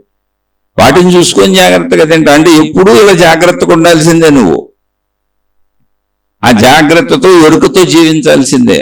అలాగే ట్రాఫిక్లోకి వెళ్ళామనుకోండి, జాగ్రత్తగా ఎరుకుతో ఉండాల్సిందే. కానీ ప్రతిదానికి మనుషులకి దురదృష్టము అదృష్టం అనే భావనలు అలవాటు చేసేస్తున్నారు, మనుషులు అలవాటు చేసుకుంటున్నారు. అందరికీ కాదు, జ్ఞాని ఆ భావనలోకి వెళ్ళడు. అంటే ఇప్పుడు ఈ ప్రశ్న అడిగిన సోదరుతో పాటు ఇంకొకరు ఇంకో ప్రశ్న అడిగారు. జ్ఞానము సమస్త కర్మలను దగ్ధం చేస్తుందంటారు, జ్ఞానం ఉన్న వాళ్ళకి కర్మఫలాలు సరే పని చేయవు అంటారు, కరెక్టేనా అని. జ్ఞానాగ్ని దగ్ధ కర్మాణం అనేది కూడా మహాత్ములు చెప్పారు. జ్ఞానం అంటే ఏంటి? జ్ఞానమనే అగ్ని దగ్ధ కర్మాణం, కర్మలన్నింటినీ కాల్చేస్తుంది అన్నారు. అంటే కర్మలను కాల్చదు, కర్మ ఫలములను కాల్చేస్తుంది. అంటే కర్మ ఫలముల అనుభవ భావాన్ని తీసేస్తుంది. కాల్చడానికి ఏముంది అక్కడ? ఇప్పుడు కర్మ చేయకుండా, కర్మ అంటే ముందే చెప్పాను, నువ్వు శరీరంతో ఉంటే ఆకలేసింది, భిక్షాటన చేసుకొని చిన్న గోచి పెట్టుకొని కూర్చుంటాను. గోచికి క్లాత్ కావాలి కదా, గోచి క్లాత్ ఎవరిని అడగాలి కదా, అది కర్మే. అలాగే భిక్షాటన చేసి తినాలి, అది కర్మే. మలమూత్ర విసర్జన చేయడానికి ఒక ప్రదేశం కావాలి, కర్మే. విసర్జన అయినా కడుక్కోవాలిగా, అది కర్మే. ఎక్కడో పడుకొని నిద్రపోవాలిగా, దానికి ప్లేస్ కావాలిగా. నిద్రపోవటం కర్మే, నిద్ర మెలుకు రావటం కర్మే, గాలి పీల్చుకోవటం కర్మే, జీవించటమే కర్మ. శరీరం కర్మ శరీరం. ఆ కర్మ నువ్వు ఎంత ఎక్కువ చేస్తున్నావు ఎంత తక్కువ చేస్తున్నావు అనే పాయింట్ తప్ప కర్మ చేయకుండా ఉండటం కుదరదు. ఇక్కడ ముందు మనం ఈ జ్ఞానము తెలుసుకుంటే, అంటే జ్ఞానం అంటే ఏంటి? వేల వాహనాలు వెళ్తున్నాయి, లక్షల కోట్ల వాహనాలు తిరుగుతున్నాయి. ప్రపంచవ్యాప్తంగా ప్రతిరోజు కొన్ని వందల వేల కోట్ల వాహనాలు తిరుగుతున్నాయి రోడ్ల మీద. ఇందులో పొరపాట్లు జరగకుండా ఎందుకుంటే, ఆ పొరపాట్లు ఎవరొకరికి యాక్సిడెంట్ అవ్వచ్చు. మంచోడు చెడ్డోడు అనేది మనం ఏర్పాటు చేసుకున్న భావన, మనం ఏర్పాటు చేసుకున్న భావన ఇది. ఇప్పుడు మంచి వాళ్ళకి యాక్సిడెంట్లు అయితే అవి గత జన్మ ఫలాలు అనుకోవాలా, మంచి వాళ్ళకి చెడు జరిగితే అవి గత జన్మ ఫలాలు అనుకోవాలా? అంటే అసలు వాళ్ళు మంచివాళ్ళని మీరు ఎలా నిర్ధారించారు? మన భావన. లేదా నన్ను నేను మంచోడు అనుకుంటాను, నన్ను నేను మంచోడు అనుకుంటున్నా, అసలు మా ఆవిడ మంచోడు అనుకోదు, ప్రాణం చేస్తాడు ఎప్పుడు అనుకుంటుంది. మా పిల్లలు అనుకోరు. ఎందుకని? ప్రతి తల్లిదండ్రులు పిల్లల్ని ఏదో ఒక సమయంలో మందలించి ఉంటారు, ఎంత ప్రేమగా పెంచేవాళ్ళైనా. ఆ మందలింపు ఎప్పుడు గుర్తుంటుంది. అమ్మో అవసరమైంది మా నాన్న మందలిస్తాడు, మా అమ్మ మందలిస్తుంది అనే భావన వాళ్ళలో ఎప్పుడూ ఉంటుంది. పూర్తిగా వీళ్ళు మంచోళ్ళు అనడానికి ఎవరిని కుదరదు, పూర్తిగా వీళ్ళు చెడ్డోళ్ళు అనడానికి ఎవరిని కుదరదు. ఎందుకంటే పూర్తిగా చెడ్డవాడు కూడా, పూర్తిగా చెడ్డవాళ్ళు అయిన వాళ్ళు కూడా తమ వాళ్ళని ప్రేమించుకుంటూ ఉంటారు, వాళ్ళు ఎవరికో మేలు చేస్తూ ఉంటారు. పూర్తిగా మంచి వాళ్ళు కూడా, మంచి అంటే ఏముంది, తమ వాళ్ళకి మేలు చేసుకుంటూ ఇతరులకు కూడా కొంచెం మేలు చేసే వాళ్ళని, మేలు పొందిన వాళ్ళు మంచి వాళ్ళు అని చెబుతారు. ప్రపంచం మొత్తానికి మనం మేలు చేయలేమే, ప్రపంచం మొత్తం మనం మంచివాడు అని చెప్పదే. అలాగే ప్రపంచం మొత్తానికి మనం కీడు చేయలేం, ప్రపంచం మొత్తం మనం చెడ్డవారని చెప్పదు. అది జ్ఞానము. జ్ఞానం అంటే ఏంటంటే మొత్తంగా ఆలోచించటం, విశాలంగా ఆలోచించటం. అందుకని జాగ్రత్తగా ఉండాలి ఎప్పుడు. నాస్తి జాగ్రత్తో భయం, కృషితో నాస్తి దుర్భిక్షం. కష్టపడే వాళ్ళకి దుర్భిక్షం అంటే లోటు ఉండదు. లోటు అంటే ఏంటి? తిండికి బట్టకే ఉండటానికి లోటు ఉండదు. అంతే తప్ప మళ్ళీ నేను హెలికాప్టర్లు కొనుక్కుంటాను, నేను విమానాలు కొనుక్కుంటానంటే నీ కర్మ నువ్వే కాల్చుకుంటున్నావు. ఆశ, అత్యాశ, దురాశ అంటారు. నువ్వు ఎక్కడున్నావు చూసుకో. కాదు. నా ప్రయత్నంతో వచ్చిందంతా నేను సంతృప్తిగా ఉన్నాను, దాని పేరు ఆధ్యాత్మికం. నా ప్రయత్నంతో వచ్చింది నేను ఏదో తింటున్నాను బతుకుతున్నాను కానీ నాకు సరిపోవటం లేదండి, ఇంకొంచెం ఎక్కువ కావాలని ఆశ ఉంది అంటే బాధకు లోనవుతానే ఉంటావు. ఎంత వచ్చినా ఇంకొంచెం కావాలి ఇంకొంచెం కావాలి అనుకుంటానే ఉంటావు. అంటే తగు మాత్రం బాధ ఉంటుంది, అంటే బాధ మొదలు నీకు. అది అత్యాశ. అబ్బాబ్బా అసలు వేస్ట్ అండి, నేను ఏం పని చేసినా ఇది ఉపయోగం లేదు, ఎవరొకరిని మోసం చేసో కొట్టేసో ఎత్తుకొచ్చేసో లాగేసుకోనో ఎట్టగొట్ట అనుభవించి పారేయాలి అని మోసానికి వెళ్ళిపోతాను. అత్యాశ మోసాలు చేస్తుంది. ఆశ ఏంటంటే నా ప్రయత్నంలోనే ఎప్పుడు అసంతృప్తిగా ఉంటాను, ఇంకా కొంచెం వస్తే బాగుండు, ఎదుటోడు ఇవ్వట్లేదు, మరి జీవితం ఇదేనా కొంచెం ఎక్కువ ఇవ్వచ్చు కదా, ఏదైతే వృత్తులు చేసినప్పుడు ఏమైనా కొంచెం ఎదుటోడు ఎక్కువ ఇవ్వచ్చు కదా, ఇలా ఆశిస్తారు. ఆశ అంటే సంతృప్తి ఉండదు. సంతృప్తి ఆధ్యాత్మికం. మీరు ఎప్పటికప్పుడు మీకు వచ్చిందంతా నేను బాగున్నాను నేను హాయిగా ఉన్నాను అనుకుంటే మీరు సంతృప్తి అండి. మీకున్న మనుషులు కానీ మీకున్న వనరులు కానీ మీకున్న వసతులు కానీ ఏది మీకుంటే అది సంతృప్తి, అది ఆధ్యాత్మికమే. మీరు ఆధ్యాత్మికంగా ఉన్నారు. ఆ ఒక్క విషయంలో అయితే ఆ ఒక్క విషయంలో, ఆ ఒక్క రోజుకైతే ఆ ఒక్క రోజు ఆధ్యాత్మికమేది. లేదు మొత్తం అలా జీవిస్తుంటే అసలు మీరు ఆధ్యాత్మికులే. ఎప్పుడు మీరు ఆనందంగా ఉంటారు, హాయిగా ఉంటారు, సంతృప్తిగా ఉంటారు, చెడు పనులు చేయరు. అది ఆధ్యాత్మికమే. అదే చెప్పబడుతుంది, అలా జీవించమనే చెప్పబడుతుంది. కానీ అలా జీవించట్ల ఆశ అంటే ఏంటి, నేను చేసిన దానికి వచ్చిన దానికంటే ఇంకొంచెం ఎక్కువ కావాలన్న భావన. వీళ్ళు తప్పులకు వెళ్ళరు కానీ ఎప్పుడు అసంతృప్తిగా ఉంటారు. అత్యాశ తప్పులు చేస్తుంది. చూడండి, ఉద్యోగాల్లో లంచాలు తీసుకోవటం, ఆ లంచాలు తీసుకొని ఎదుటి వాళ్ళకి అనుకూలంగా చేసి పెట్టడం, నమ్మించి మోసాలు చేయటం. ఇంట్లో తల్లిదండ్రులను కూడా మోసగిస్తారు. భార్య భర్తను మోసం చేస్తుంది, భర్త భార్యను మోసం చేస్తాడు, పిల్లలు తల్లిదండ్రులను మోసం చేస్తారు, తల్లిదండ్రులు పిల్లలు, అన్ని సంబంధ బాంధవ్యాలు ఇతరులని అబద్ధాలు చెప్పి కొంచెం ఎక్కువ లాగేస్తూ ఉంటారు. అత్యాశ. అన్ని సంబంధ బాంధవ్యాలు వీళ్ళు అత్యాశ ఉన్నోళ్ళు అందరూ కలిసే ఉంటారు. వీళ్ళు ఇంట్లోనే ఎలా ఉన్నారు, ఇంట్లో వాళ్ళతోనే ఎలా ఉన్నారంటే ఇంకా బయట వాళ్ళతో ఎలా ఉంటారో మీరే ఆలోచించండి. దురాశ అంటే ఇంకా దుర్మార్గంలోకి వెళ్ళిపోయి రౌడేదాలు చేసి గోండాయుధాలు చేసి పేక మీద కత్తి పెట్టి లాగేసుకొని రాత్రిపూట దోపిడీలు దొంగతనాలకు వెళ్ళిపోయి కొట్టేసి ఎత్తుకుపోతుంటారు. అత్యాశేమో మంచి వాళ్ళలా నటిస్తూ నమ్మించి చేసే మోసం. ఒక అధికారం ఒక పదవి నాకు ఉంది, ఇప్పుడు అక్కడ కూర్చున్నాను నేను, నాకు లంచం ఇస్తే తప్ప పని చేయను. వీళ్ళంతా అత్యాశలు. దుర్మార్గంకి అలాగది డైరెక్ట్ దాడి చేసి ఎత్తుకుపోతాను. ఇది దురాశ. దురాశలోంచి దుర్మార్గం వస్తుంది, అత్యాశలోంచి అవినీతి వస్తుంది, ఆశలోంచి అసంతృప్తి వస్తుంది. సంతృప్తిగా సత్యం ఏంటంటే నాకున్న వనరులు నాకున్న వసతులు, ఈ ప్రపంచంలో నేను ఒక ప్రదేశంలో పుట్టానండి, నేను పుట్టిన ప్రదేశంలో నా తల్లిదండ్రుల స్థితి గతులేంటో అదే నా జీవితం. అక్కడి నుంచి ఎదుగుదలలో మా ప్రయత్నాలతో, మా తల్లిదండ్రుల ప్రయత్నాలతో, నా ప్రయత్నంతో, నా ఎదుగుదలలో నాకు వచ్చిన భార్యాపిల్లలు, నా తల్లిదండ్రులు, నా అన్నదమ్ములు, నా అక్క చెల్లెళ్ళు, నా బంధుమిత్రులు, నాకున్న వసతులు వనరులు, నాకున్న మనుషులు, నేను పుట్టిన ప్రదేశము, అవన్నిటితో నేను తృప్తిగా ఉన్నాను అనుకోండి, ఆధ్యాత్మికతలో ఉన్నట్టు. అదే ఆధ్యాత్మిక జీవితం అంటే సత్య జీవితము. ఆధ్యాత్మికం అంటే కొత్తది కాదు, సాధన కాదు, సత్య జీవితం. అవును, నేను అక్కడ పుట్టాను, నాకు ఉన్నవి నేను హ్యాపీగా ఉన్నాను వాటితో. అక్కడ నాకు అవి సరిపోవట్లేదు అనుకోండి, ఆశ. ఎప్పుడు అసంతృప్తిగా ఉంటాను, ఎప్పుడు ఎదుటి వాళ్ళని, ఇంట్లో వాళ్ళని ఏదో ఒకటి అంటా ఉంటాను, చుట్టుపక్కల వాళ్ళని ఏదో ఒకటి అంటా ఉంటాను, నన్ను నేను ఏదో ఒకటి అనుకుంటా ఉంటాను. ఈ ఆశావాదులు అదృష్ట దురదృష్టాలు, జాతకాలు, తాయళ్ళు తాయెత్తులు, రంగురాళ్ళు ఉంగరాలు పట్టుకొని తిరుగుతూ ఉంటారు. అక్కడి నుంచి అత్యాశ దురాశ కూడా చెప్పుకున్నాగా. వీళ్ళందరూ భౌతికము అంటే మామూలు జీవితంలో లంచాలు తీసుకుంటూ, దోపిడీలు చేస్తూ, దొంగతనాలు చేస్తూ, దుర్మార్గాలు చేస్తూ ఎలా ఉన్నారో ఇటువంటి వాళ్ళు ఆధ్యాత్మికతలకు కూడా వచ్చేస్తారు. అక్కడ కూడా పచ్చి మోసాలు చేస్తారు, అన్ని రకాల మోసాలు చేస్తారు. అక్కడ కూడా సంతృప్తిగా ఉండేవాళ్ళు ఉంటారు. అక్కడ సంతృప్తిగా ఉండేవాళ్ళు చెప్పింది జ్ఞానాగ్ని దగ్ధ కర్మాణం. జ్ఞానం అంటే ఏంటి, విషయాన్ని అర్థం చేసుకోవటం. ఇప్పుడు రోడ్డు మీదకి వెళ్తున్నాము, 100 మంది 1000 మంది తిరిగేటువంటి రోడ్లవి. అలాంటప్పుడు 100 మంది 1000 మంది తిరిగేటువంటి రోడ్లలో అజాగ్రత్తగా నేను ఉండకూడదు. అలాగే 100,000 మందిలో కూడా అందరూ జాగ్రత్తగానే ఉండాలంటే నా వల్ల ఎలా వద్దు, ఎదుటోడిని నేను జాగ్రత్తగా ఉంచలేనుగా. కనుక ఎదుటవాడు పొరపాటు చేసే అవకాశం ఉంది. మరి నేను వాహనం కొనుక్కున్నా, రోడ్డు మీదకి వెళ్ళాలి, పని ఉందే వెళ్తాను, ఏదో నడిచి వెళ్తానని కొట్టేస్తారు. ఎప్పుడో ఒక 25-30 ఏళ్ల క్రితం మా మామయ్య గారు ఒక ఆయన ఉన్నాడు, పెద్ద వయసు బాగా, ఆయనకి అప్పటికే 70 ఏళ్ళు పైన ఉంటాయి. ఆయన రోజు 20-25 కిలోమీటర్లు నడిచేసేవాడు, నడుస్తూ ఉండేవాడు. అంటే ఒక కొడుకిల్లు ఒక చోట ఉంటుంది, ఇంకొక కొడుకిల్లు ఒక చోట ఉంటుంది. ఆ కొడుకింటి నుంచి ఈ కొడుకింటికి 25 కిలోమీటర్లు పొద్దున్నే టిఫిన్ చేసి అక్కడి నుంచి నడుచుకుంటూ వచ్చేసి ఈ కొడుకింటికి వచ్చి ఇక్కడ కొడుకు కోళ్ళు మనవరాళ్ళు పలకరించి మళ్ళీ సాయంత్రం ఇక్కడే భోజనాలు చేసుకొని సాయంత్రం టీ తాగేసి మళ్ళీ నడుచుకుంటూ 10 కిలోమీటర్లు 20 కిలోమీటర్లు అక్కడికి వెళ్ళిపోయేవాడు. రాత్రి అక్కడ పడుకునేవాడు, ఒకరోజు రాత్రి అక్కడ పడుకునేవాడు.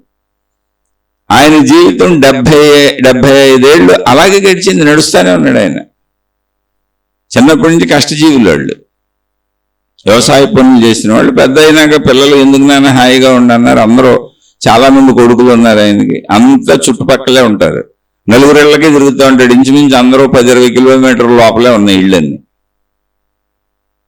అటువంటి ఆయన అసలు నాకు తెలిసి ఏ తప్పు ఎప్పుడు చేయలేదు, చాలా మంచివాడు. నాకు మామయ్య అవుతాడు, నేను 3 సార్లు మాట్లాడాను. 70-75 ఏళ్ల వయసులో ఒకసారి వచ్చి ఆయన అలా నడుచుకుంటూ ఒక కొడుకింటి నుంచి ఇంకొక కొడుకింటికి వెళ్తుంటే వెనక నుంచి వాహనం వచ్చి మోటార్ సైకిల్ ఆయన కొట్టేశాడు. కొట్టేసిన ఆయన పోలీసు పైగా నడిచి వెళ్తున్నాయని, రోడ్డు చివర వెళ్తున్నాయని కొట్టేశాడు. స్పాట్లో ఆయన కింద పడిపోయి నడుము విరిగిపోయింది ఆయనకి. లాస్ట్ అంతే ఇంకా ఆయన జీవితంలో ఆయన లేచి నడవలేదు. అలాగే ఉండి కొన్ని నెలలు అలాగే ఉన్నాడు ఆయన. నెలలో సంవత్సరాలు కూడా గడిచిందో నాకు సరిగ్గా ఐడియా లేదు. అంటే వాళ్ళ పిల్లల ఇంట్లో ఉన్నాడు ఆయన. ఇక పడుకోవటమే, మలమూత్ర విసర్జనలన్నీ పైన. ఆ వృద్ధాప్య వయసులో భార్య ఎన్ని ఇబ్బందులు పడింది. ఆమెది పెద్ద వయసు, ఆయనకంటే ఒక 5 ఏళ్ళు తేడా. మలమూత్ర విసర్జనలు కూడా ఎత్తాలి. అలా 1 సంవత్సరము 2 సంవత్సరాలు 3 సంవత్సరాలు మరి ఎంతకాలం ఉన్నాడు ఆయన. అలా ఉండి తీసుకు చనిపోయాడు. దీనికి ఏం చేయాలి? ఇప్పుడు కర్మఫలాన్ని చెబుతాం మనం. ఇప్పుడున్న గురువులు మహాత్ములు మీరు ఎవరి దగ్గరికైనా వెళ్ళండి, మీరు ఏదైనా అడిగారో చచ్చారో మీరు. ఎందుకని కష్టం ఉన్నోడే అసలు ఎవరి దగ్గరికైనా వెళ్తాడు. తాళ్ళు తాయెత్తులు రంగురాళ్ళు ఉంగరాలు జాతకాలు జ్యోతిష్యాలు. జ్ఞానం ఇది కాదు. జ్ఞానం చిలక జోస్యాలు అడగటం కాదు. ఏమండి మా అబ్బాయిని ఏ స్కూల్లో ఏమంటారు, మా అబ్బాయిని ఏం చదివించమంటారు, మా అమ్మాయికి ఎటువంటి పెళ్లి సంబంధాలు చూడమంటారు, గురువు గారు మాతాజీ గారు ఇదిగో మా అబ్బాయికి ఈ సంబంధం చూసాం, ఈ ఆడపిల్ల ఫోటోలు 4 ఉన్నాయి, ఈ 4గిట్లో మీరు ఒకటి సెలెక్ట్ చేస్తే గురువు గారు మీరు ఆశీర్వదించిన అమ్మాయిని మా అబ్బాయికి ఇచ్చి చేస్తాం, లేదా మీరు ఆశీర్వదించిన వాడిని మా అమ్మాయికి ఇచ్చి చేస్తాం. ఈ చిలక జోస్యాలు చెప్పే గురువులు ఎవరు? జ్ఞానులు కాదు. అసలు అటువంటి వాళ్ళని మీరు లెక్కలోకి తీసుకున్నారు, జ్ఞానులుగా వాళ్ళని తీసుకున్నారు అంటేనే మీరు తప్పు మార్గంలో ఉన్నారు. జ్ఞానం అంటే మీలో అవగాహనని పెంచటం, మీలో అర్థం చేసుకునే గుణాన్ని పెంచటం, మీలో జ్ఞానాన్ని పెంచటం.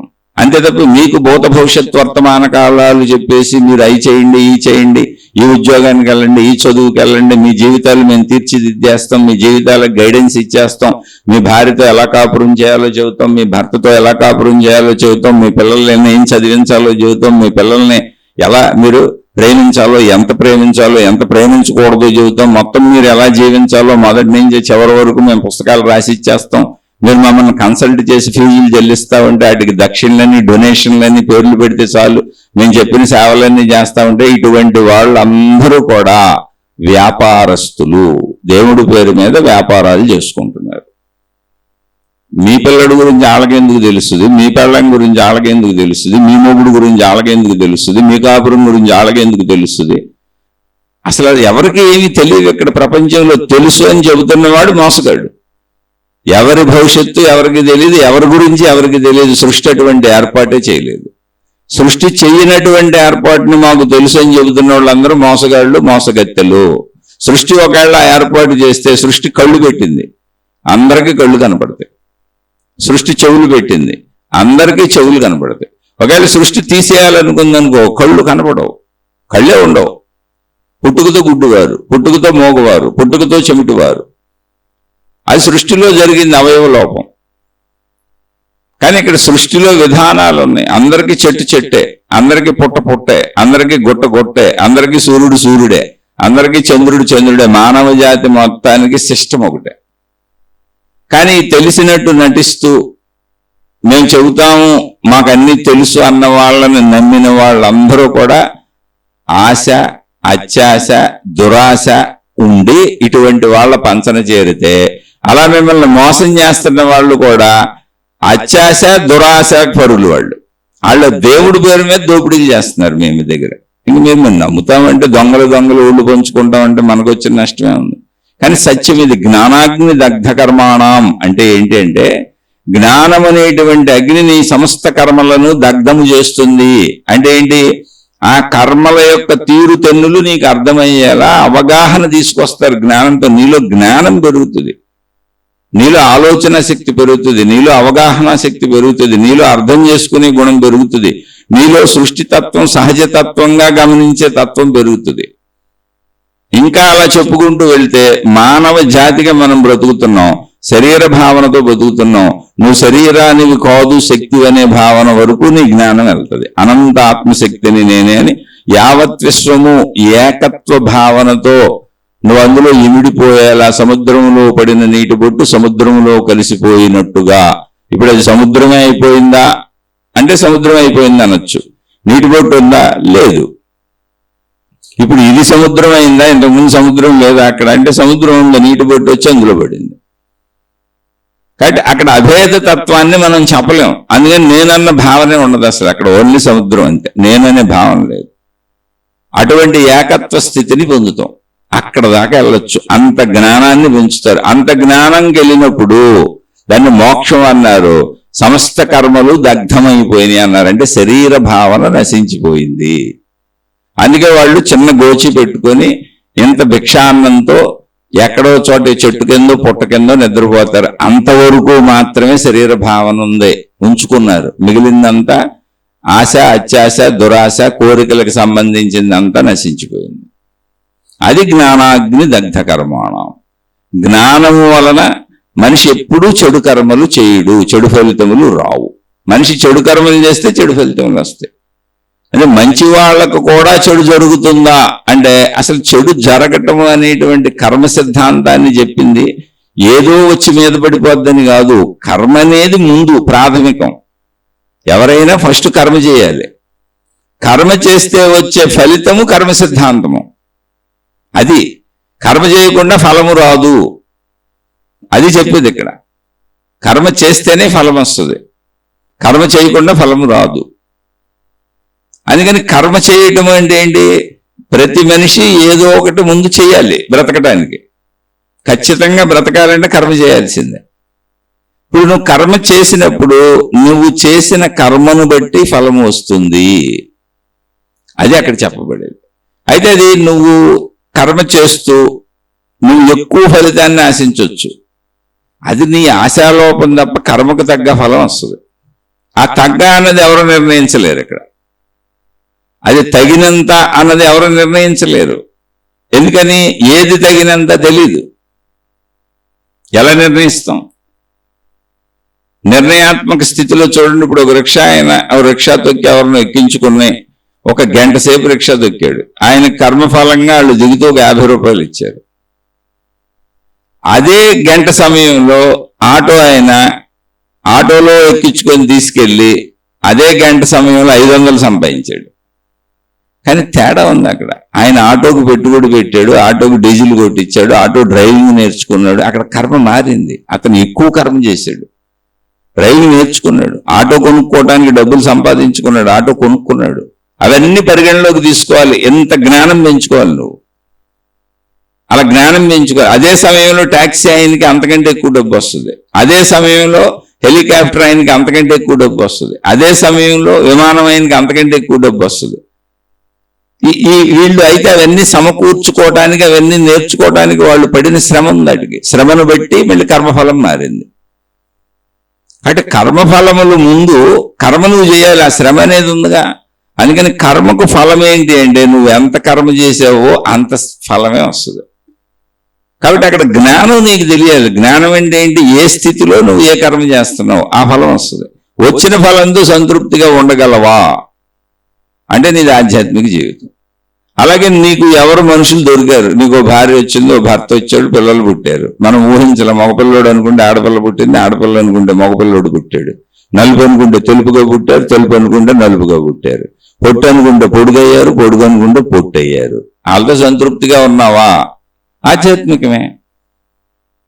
నీకున్న సమస్తముతో నువ్వు నీ శరీరంతో సహా, నీ వాళ్లతో సహా, నీ సంపదలతో సహా, నీ కర్మలో నీ ప్రయత్నములతో నీకు దొరికిన ఫలములతో నువ్వు సంతృప్తిగా ఉంటే ఆధ్యాత్మికం. కానీ మరి కర్మ సిద్ధాంతం అంటే ఏంటి?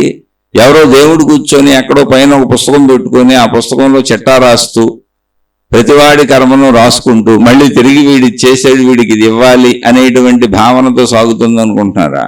లేనే లేదు.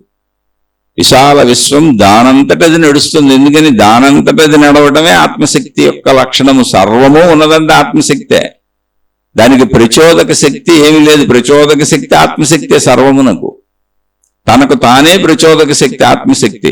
మనకు ఆ భావన లేదు కనుక జీవభావంలో ఉన్నాం కనుక, దేహభావంలో ఉన్నాం కనుక, వేరు భావంలో ఉన్నాం కనుక, సృష్టి భావంలో ఉన్నాం కనుక, ఆశలు అత్యాశలు దురాశలు అవసర భావనలో ఉన్నాం కనుక, అవసరాల నుంచి ఆశలు అత్యాశలు దురాశలు పెరుగుతున్నాయి కనుక, అదృష్టము దురదృష్టము అనేటువంటి భావనలు కల్పించుకుంటున్నాం కనుక, జ్ఞాన భావనలోకి రావటము లేదు కనుక సహజ స్థితిని కోల్పోయి ఆలోచించుకుంటున్నాం.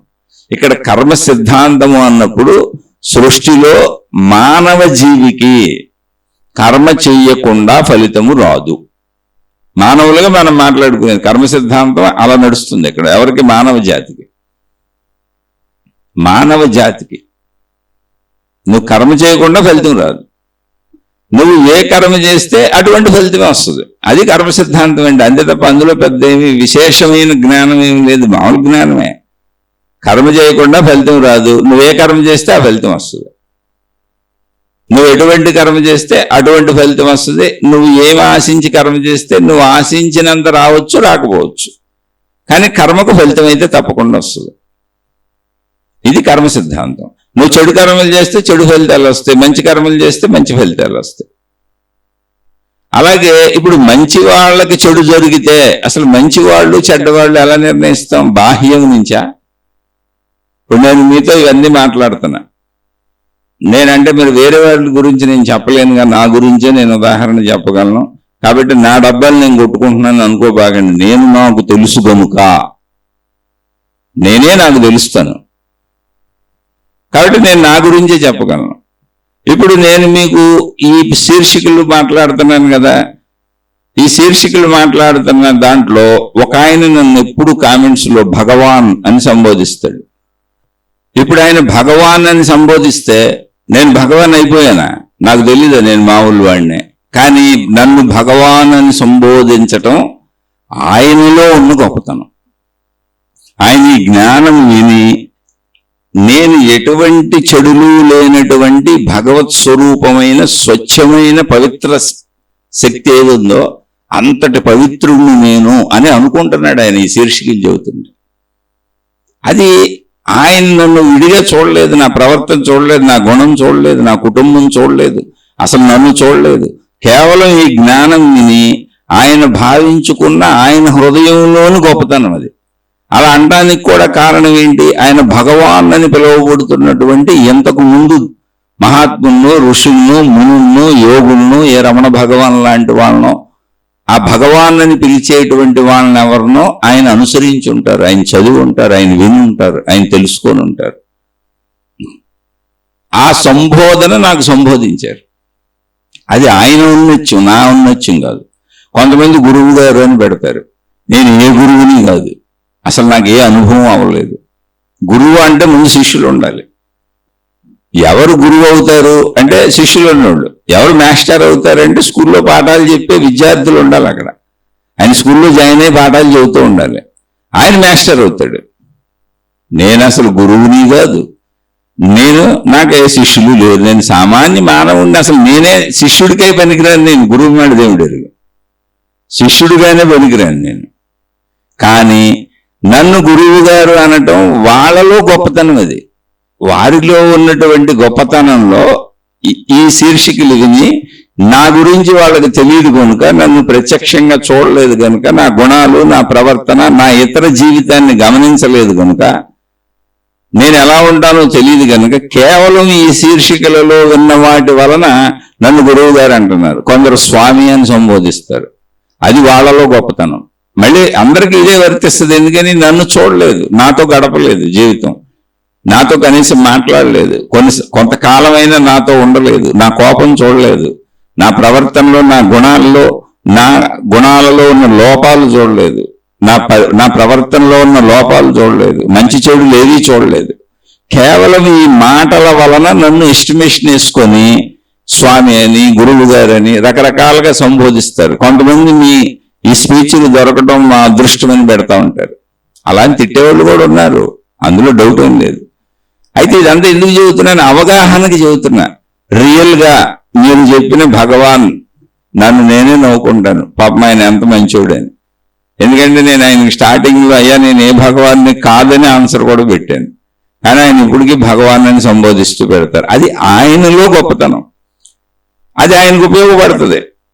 ఆయన దాన్ని అంత పవిత్రంగా తీసుకున్నారు ఆ జ్ఞానాన్ని. ఇక్కడ విషయం ఏంటంటే ఈ శీర్షికలు వింటున్నప్పుడు ఆ జ్ఞానాన్ని ఆయన అంత గొప్పగా తీసుకున్నారు. ఆ భగవాన్ అనే పదం నాకు కాదు, ఆయన అంత ఔన్నత్యంగా దాన్ని తీసుకుంటున్నారు. ఆ స్వామి అన్న పదం నాకు కాదు, ఆ గురువు గారు అన్న పదం నాకు కాదు, వాళ్ళు అంత ఔన్నత్యంగా తీసుకుంటున్నారు దాన్ని. కొంతమంది అన్నయ్య అని సంబోధిస్తారు, అలా రకరకాలుగా సంబోధిస్తారు. అది వాళ్ళ గొప్పతనం. అదే అన్నయ్య అన్నవాళ్ళు వాళ్ళ ఇంట్లో కుటుంబ సభ్యుడిగా తీసుకుంటున్నారు, 4 మంచి మాటలు పెట్టి చెప్పినటువంటి ఒక అన్నయ్యగా తీసుకుంటున్నారు. ఎవరు తీసుకుంటున్నా మంచిగా తీసుకుంటూ నన్ను మంచిగా సంబోధించే వాళ్ళు అందరూ నేను తెలియకపోయినా ఈ మాటలు విని నేను మంచివాడిని అనుకుంటున్నారు. కొంతమంది అకారణంగా నేను తెలియకపోయినా నన్ను దూషిస్తూ ఉంటారు, వాళ్ళు నన్ను చెడ్డోడు అనుకుంటున్నారు. ఇవే మాటలు. ఎందుకని ఇవి వాళ్ళకి నచ్చట్లా. కానీ ఒరిజినల్గా నా గురించి చెబుతాం, మీకు సత్యం చెబుతా. ఇప్పుడు నేను చెబుతున్న ఈ శీర్షికలు నాకు జన్మనిచ్చిన తల్లిదండ్రులు కానీ, నాతో కలిసి పుట్టినటువంటి నా సోదరీమణులు కానీ, అంటే నాకు అన్నయ్య సోదరిమణులే ఉన్నారు, మా కజిన్ బ్రదర్స్ అనే ఉన్నారు, మా బంధుమిత్రులు కానీ, నాతో స్నేహం చేసుకుంటూ నా దగ్గర ఈ మాటలు వింటూ కనీసం వెనక నుంచి నా 17-18 ఏళ్ల వయసు నుంచి ఉన్న వాళ్ళు కూడా ఇప్పటి వరకు ఉన్నారు. కానీ నాతో లేరు, వదిలేసి వెళ్ళిపోయారు. ఇప్పుడు ప్రస్తుతం అసలు నేను తెలిసిన ఒక్కరు కూడా వీటిని వినరు, ఎవరో ఒకళ్ళిద్దరు తప్ప. ఒక్కళ్ళు కూడా వినరు. మా కుటుంబ సభ్యులు అసలు వినరు, మా పిల్లలు అసలు వినరు. నా భార్య అక్కడ ఉపన్యాసాలు చెబుతాడు, ఇంట్లో ఏది ఒకటి కూడా పాటించడని నా కుటుంబ సభ్యులు నా మీద జోక్ వేసుకుంటారు. అయితే ఆ జోక్కి నేనేం బాధపడలేదు, అసలు బాధే కాదు అది. ఎందుకని కుటుంబ సభ్యులకి నేను గురువు ఏంటి, నేను భగవాన్ ఏంటి, నేను స్వామి ఏంటి, ఇది ఒక పెద్ద జ్ఞానం ఏంటి నేను చెప్పేది నా సొంత కుటుంబ సభ్యులు, వాళ్ళకన్నీ నేనే చేయాలి. వాళ్ళతో జోకులు వేస్తాను, వాళ్ళతో సినిమాకి వెళ్తాను, వాళ్ళతో సరదాగా ఉంటాను, వాళ్ళతో చిన్నపిల్లలాగా ఉంటాను అన్నప్పుడు వాళ్ళు అలాగే కదా నాతో ఉంటారు. అప్పుడు వాళ్ళు నన్ను గొప్పగా ఎందుకు చూస్తారు? ఇప్పుడు కృష్ణ భగవాను సత్యభామ కాలుతో ఒక తన్ను తన్నింది, ఎందుకని? ఆయన భార్య కాబట్టి. అంటే ఆవిడ తన్నింది అనే విషయాన్ని నేను చెప్పడంలా. అలకలో భార్యాభర్తల మధ్య జరిగేటువంటి అలకలో ఆయన గౌరవించకపోవటం కాదు, అంత చనువు అంత ప్రేమ ఉంది. ఆయన కాలు దగ్గర కూర్చున్నాడు, వచ్చి కాలు విసిరింది, తగిలింది ఆయనకి. అది భార్యాభర్తల చనువు. అది అయ్యో అపచారం చేశానంది ఆవిడ, నీ కాలు నొప్పి పుట్టిందా సత్య అని అడిగాడు ఆయన. అది భార్యాభర్తల అనురాగం, వాళ్ళిద్దరు దేవుళ్ళు దేవతలు. మనకి అక్కడ ఒక సమస్థితి ఉంటుంది, దాన్ని కరెక్ట్గా అర్థం చేసుకోవాలి. ఇటువంటి అర్థం చేసుకోలేనటువంటి వాళ్ళు మూర్ఖులుగా ఉంటారు. అంటే మూర్ఖులు అంటే ఏంటి? ఇప్పుడు నా కొడుకు కూడా నన్ను గురువులా గౌరవించాలి, దేవుళ్ళ చూడాలి అని బయట వాళ్ళు చూస్తుంటారు. గురువు గారు, స్వామి, భగవాన్ అని పిలిస్తే మా అబ్బాయి నన్ను భగవాన్ అని ఎందుకు పిలవడు? వాళ్ళందరూ నన్ను భగవాన్ అంటున్నారు కదా, నా పిల్లలు నన్ను ఎందుకు గురువు గారు అని పిల్లరు, నన్ను ఎందుకు గురువులా చూడరు, ఎందుకు నా కాళ్ళ మీద పడిపోరు, ఎందుకు నన్ను స్వామిలా చూడరు అని ఇక ఈ కుటుంబాలను వదిలేసి వాళ్ళని పట్టుకు తిరుగుతూ ఉంటారు. చాలా మంది గురువులు ఇలా తయారయ్యారు ఈ మధ్య కాలాల్లో. నా కుటుంబ సభ్యులు మంచోళ్ళు కాదు, వాళ్ళని వదిలేశాను, నా భార్య మంచిది కాదు, నా పిల్లలు మంచోళ్ళు కాదు, నా కొడుకు మంచోడు కాదు, అందుకని నన్ను అనుసరించడని. ఒరే నాయన, ఇది ఇవన్నీ బుర్ర చిప్పు పోయింది. లక్ష్మీదేవికి ఆ విష్ణువుపై అంత స్వతంత్రత ఉంటుంది. భార్యాభర్తలాళ్ళు ఇప్పుడు శివపరమాత్మ పార్వతీదేవి ఒళ్ళో కూర్చుంటారు వాళ్ళ పిల్లలు. భక్తుల్లాగా ఎందుకుంటారు వాళ్ళు? ఆ కామన్ సెన్స్ పోయిన వాళ్ళని మనం ఏం చేయలేం. ఎందుకంటే వీళ్ళు నిజ గురువులు కాదు. అది జ్ఞానం అంటే.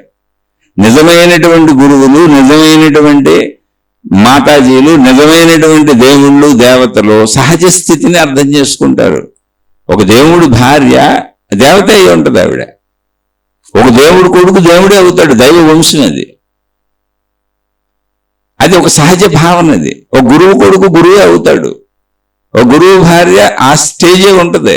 వాళ్ళు ఎటువంటి వాళ్ళైనా కానివ్వండి, ఏ ప్రవర్తనలైనా కానివ్వండి, నీకు సృష్టి సమకూర్చిన విధానం అది, నువ్వు చేసుకున్న విధానం అది. కాపురం చేసావు కదా ఆవిడతో, పిల్లల్ని కన్నావు కదా, నువ్వు కన్న పిల్లలే కదా, నీ రక్తమే కదా. కానీ వాళ్ళలో ఉన్నటువంటి మూర్ఖత, జాడ్యం, అంటే నేను గురువులని వాళ్ళే అనుకుంటున్నారు, ఎవరో పిలవటం కాదు అసలు. అది ఇంతకు ప్రాబ్లం. జబ్బు ఏంటంటే ఇది ఒక సినిమా ఇది ఉంది, అందులో ఆలి అనేటువంటి కామెడీ యాక్టర్, బహుశా అది కిక్ సినిమా అనుకుంటా. ఆలి అనేటువంటి కామెడీ యాక్టర్ డాక్టర్ డ్రెస్లో ఉంటాడు. స్టెథోస్కోప్ పెట్టుకొని where is my patient, where is my patient అని తిరుగుతూ ఉంటాడు. ఎత్తుకుతూ ఉంటాడు. ఎవరో మధ్యలో అడుగుతారు, డాక్టర్ గారు ఎవరు అసలు ఏంటి, ఎవరిని ఎత్తుకుతున్నారని. నా పేషెంట్ కనపట్లేదా, పేషెంట్ కోసం ఎత్తుకుతున్నానని. తర్వాత ఒక సన్నివేశంలో చెబుతాడు, అసలు మీరు డాక్టర్ అని మీకు ఎవరు చెప్పారని. అతను డాక్టర్ కాదు, మెంటల్ పేషెంట్. మీకు డాక్టర్ అని మీకు ఎవరు చెప్పారంటే నా పేషెంటే చెప్పాడు నేను డాక్టర్ అని అన్నట్టు. ఆ పేషెంట్ చెప్పాడంటాడు పిచ్చోడికి, నువ్వు డాక్టర్ అంటే నేను డాక్టర్ని అనుకోని ఆ డ్రెస్ వేసి తిరుగుతున్నాడు. అలాగే వీళ్ళే నేను గురువుని అయిపోవాలి, సమూహానికి నాయకుడిని అయిపోవాలని బయలుదేరినాక ఇక నా కొడుకు నన్ను గురువుగా చూడాలి, కూతురు గురువుగా చూడాలి, దేవుడుగా చూడాలి, వీళ్ళందరూ భక్తులు నా చుట్టూ చేరి భజన చేస్తున్నట్టు భజన చేయాలనుకుంటున్నారు సమూహాలు ఏర్పరుచుకొని. పెచ్చమవుతుంది. ఇప్పుడు శివభగవానుడు తన పిల్లలు తనను పూజించాలని కోరుకోడు. ఆయన పిల్లల్లానే చూస్తాడు. ఆయన ఒళ్ళోనే కూర్చుంటారు వీళ్ళు. పార్వతీదేవి ఒళ్ళోనే కూర్చుంటారు ఆ పిల్లలు. చూడండి, ఫోటోలు ఉన్నాయి అక్కడ. సీతారాముల పిల్లలు లవకుశులు ఎవరో వాళ్ళల్లోనే కూర్చుంటారు. అనేటప్పుడు రోజు హారతలు ఎవరు, తల్లిదండ్రులు కూర్చోబెట్టి. ఇది ఒక సహజ స్థితి జ్ఞానం అంటే. ఇది అది ఎవరి స్థితిలో ఉన్నవాళ్ళు ఆ జ్ఞానాన్ని అలా అర్థం చేసుకోవాలి. ఇక్కడ ప్రశ్న వరకు వచ్చినప్పుడు ఏంటంటే కర్మకు ఫలం ఉంటుంది. ఇప్పుడు నేనేం చెప్పాను, మంచి వాళ్ళకి కష్టాలు వస్తాయని అనుకుంటున్నారంటే నాదే ఉదాహరణ చెప్పా. వింటున్న మీరందరూ నేను మంచివాడిని అనుకుంటున్నారు. కానే కాదు అసలు. నా సొంత కుటుంబ సభ్యులు, నా తండ్రి, నా తల్లి, నా సొంత కుటుంబ సభ్యులు అందరితోనూ నేను జీవితకాలం మౌనం పెట్టుకొని విడిపోయాను. కేవలం నా భార్య, నా కుమారుడు, నా కుమార్తె మాత్రమే నాతో ఉన్నారు. నా భార్య తల్లిగారు వృద్ధాప్యంలో ఉన్నారు, చూసేవాళ్ళు లేక మా ఇంట్లో ఉన్నారు. చాలా శీర్షికల్లో చెప్పాను. ఇక మిగిలిన వాళ్ళు ఎవరో మా బంధుమిత్రులు వేల మందితో మాకు సంబంధ బాంధవ్యాలు ఉన్నాయి. ఇంతకు ముందు మౌనం పెట్టుకోక ముందు ఉన్నటువంటి స్థితిలో ఆ వ్యాపార లావాదేవీల్లో, ఆ వ్యవహారాల్లో అవన్నీ కుటుంబ సభ్యులవే, మా పెద్దలవి, కుటుంబ పెద్దలవి. వాళ్ళకి అప్పగించి పక్కకు వచ్చేసాను. అంటే నేను ఎంత చెడ్డవాడిని అయి ఉంటే జన్మనిచ్చిన వాళ్ళు వదిలేస్తారు నన్ను? ఎంత చెడ్డవాడిని అయి ఉండాలి చెప్పండి. నేను వదిలేశానంటే అసలు నేను ఎంత చెడ్డవాడిని అయి ఉండాలి? మరి మీరందరూ మంచివాడు అనుకుంటారు, ఎందుకని నా స్టోరీ మీకు తెలియదుగా. అది తెలిసిన వాళ్ళందరూ నేను చెడ్డవాడిని అనుకుంటారు. అందులో కొంతమంది మా వాళ్ళు చెడ్డవాళ్ళు అనుకుంటారు. అలా ఎవరి భావాలకి అద్భావం తద్భవతి అనుకుంటా పోతా ఉంటారు. కానీ ఏమనుకోబాక ప్రశాంతంగా నీ జీవితం నువ్వు జీవించు. కొన్ని పరిస్థితులు జీవితంలో అలా వచ్చినాయి, వాటికి ఎలా స్పందించాలి అని నిర్ణయించుకున్నప్పుడు ఏ స్పందన ఉండకూడదు. అంటే ఎవరిని విమర్శించకూడదు, ఎవరి జోలికి వెళ్ళకూడదు, ఎవరిని క్రిటిసైజ్ చేయకూడదు, ఎవరిని నష్టపరచకూడదు, ఎవరిని ఇబ్బంది పెట్టకూడదు, ఎవరిని బాధ పెట్టకూడదు. ఒకవేళ ఏమన్నా వస్తే అవన్నీ నేనే పడాలి అన్నప్పుడు, ఇప్పుడు డబ్బు సంబంధమైనటువంటి వ్యాపారం ఏది జరుగుతుందో అది మా కుటుంబ పెద్దలది, నేనే చేసుకుంటూ వస్తున్నా. నేనే పెద్ద కుమారుణ్ణి, మిగిలిన వాళ్ళిద్దరు ఆడపిల్లలు, చేసుకుంటూ వస్తున్నా. సమస్యలు వచ్చినాయి, వాళ్ళకి ఇచ్చేసాను వ్యాపారం. ఈ రోజు నాకు రూపాయి ఆదాయం లేదు. 5 సంవత్సరాల నుంచి ఒక్క రూపాయి ఆదాయం కూడా లేదు. ఇంట్లో కూర్చున్నా. జీవితకాల మౌనము అని పెట్టుకున్నా. ఎందుకని? ఎవరిని నా వాళ్ళని నేనే విమర్శించుకొని, నా వాళ్ళ గురించి నేనే మాట్లాడి, నా వాళ్ళ గురించి నేనే చెబితే ఏం చెప్పాలి అసలు? ఏమని చెప్పాలి? ఇది అదృష్టం అనాలా, ఇది దురదృష్టం అనాలా? అసలు నాదే చెప్పండి.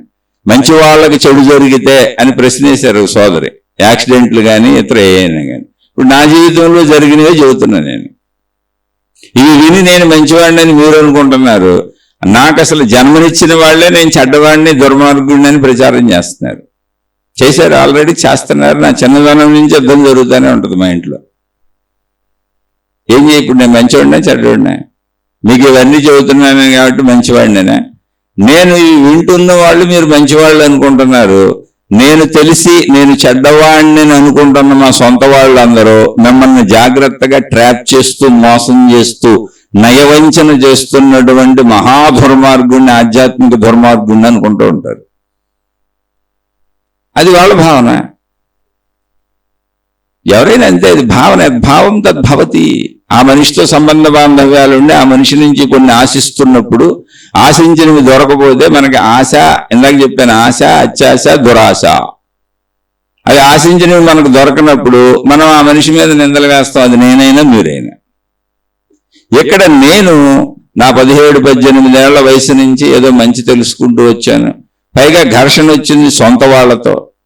ఎందుకు ఈ గొడవలు గోళ్ళు, ఏముంది ప్రశాంతంగా ఉండేదానికని వాళ్ళకి అప్పచెప్పేశాను. ఖాళీ చేతులతో బయటకు వచ్చాను. నా కుటుంబం ఉందని తెలుసు, నా కుటుంబ పోషణకు అన్నీ కావాలని తెలుసు, అవన్నీ మాకు దొరకవు, తగ్గిపోతాయి అని తెలుసు. అయినా అలా నిలబడ్డాను, ఉన్నాను, నా పని నేను చేసుకుంటున్నాను. జీవితకాల మౌనం అని పెట్టుకున్న తర్వాత ఒక 6 నెలలు మౌనంగా ఉండి ఆ తర్వాత ఈ శీర్షికలు చెప్పటం, యూట్యూబ్ ద్వారా ఈ అవకాశం ఉందని నాకు తెలిసింది. ఆ తెలిసిన అవకాశాన్ని ఉపయోగించుకొని నా భక్తి భావాలు తగ్గకూడదు, నా ఆధ్యాత్మిక భావాలు తగ్గకూడదు, నా జ్ఞాన భావాలు తగ్గకూడదు, నా సజ్జన సాంగత్యం తగ్గకూడదు, నాకు సంబంధించి నేను మంచిగా ఉండాలనుకునేటువంటి ఏ విషయము నాలో తగ్గకూడదు అని ఈ శీర్షికల రూపంలో మీతో పంచుకుంటూ, మిగిలిన సమయంలో నా కుటుంబ పనులు చూసుకుంటూ కుటుంబ సభ్యులతో మాట్లాడతాను. అవసరార్థం ఏదైనా బయటకు వెళ్ళినప్పుడు, ఆ పనుల మీద వెళ్ళినప్పుడు అక్కడ వాళ్ళతో మాట్లాడతాను.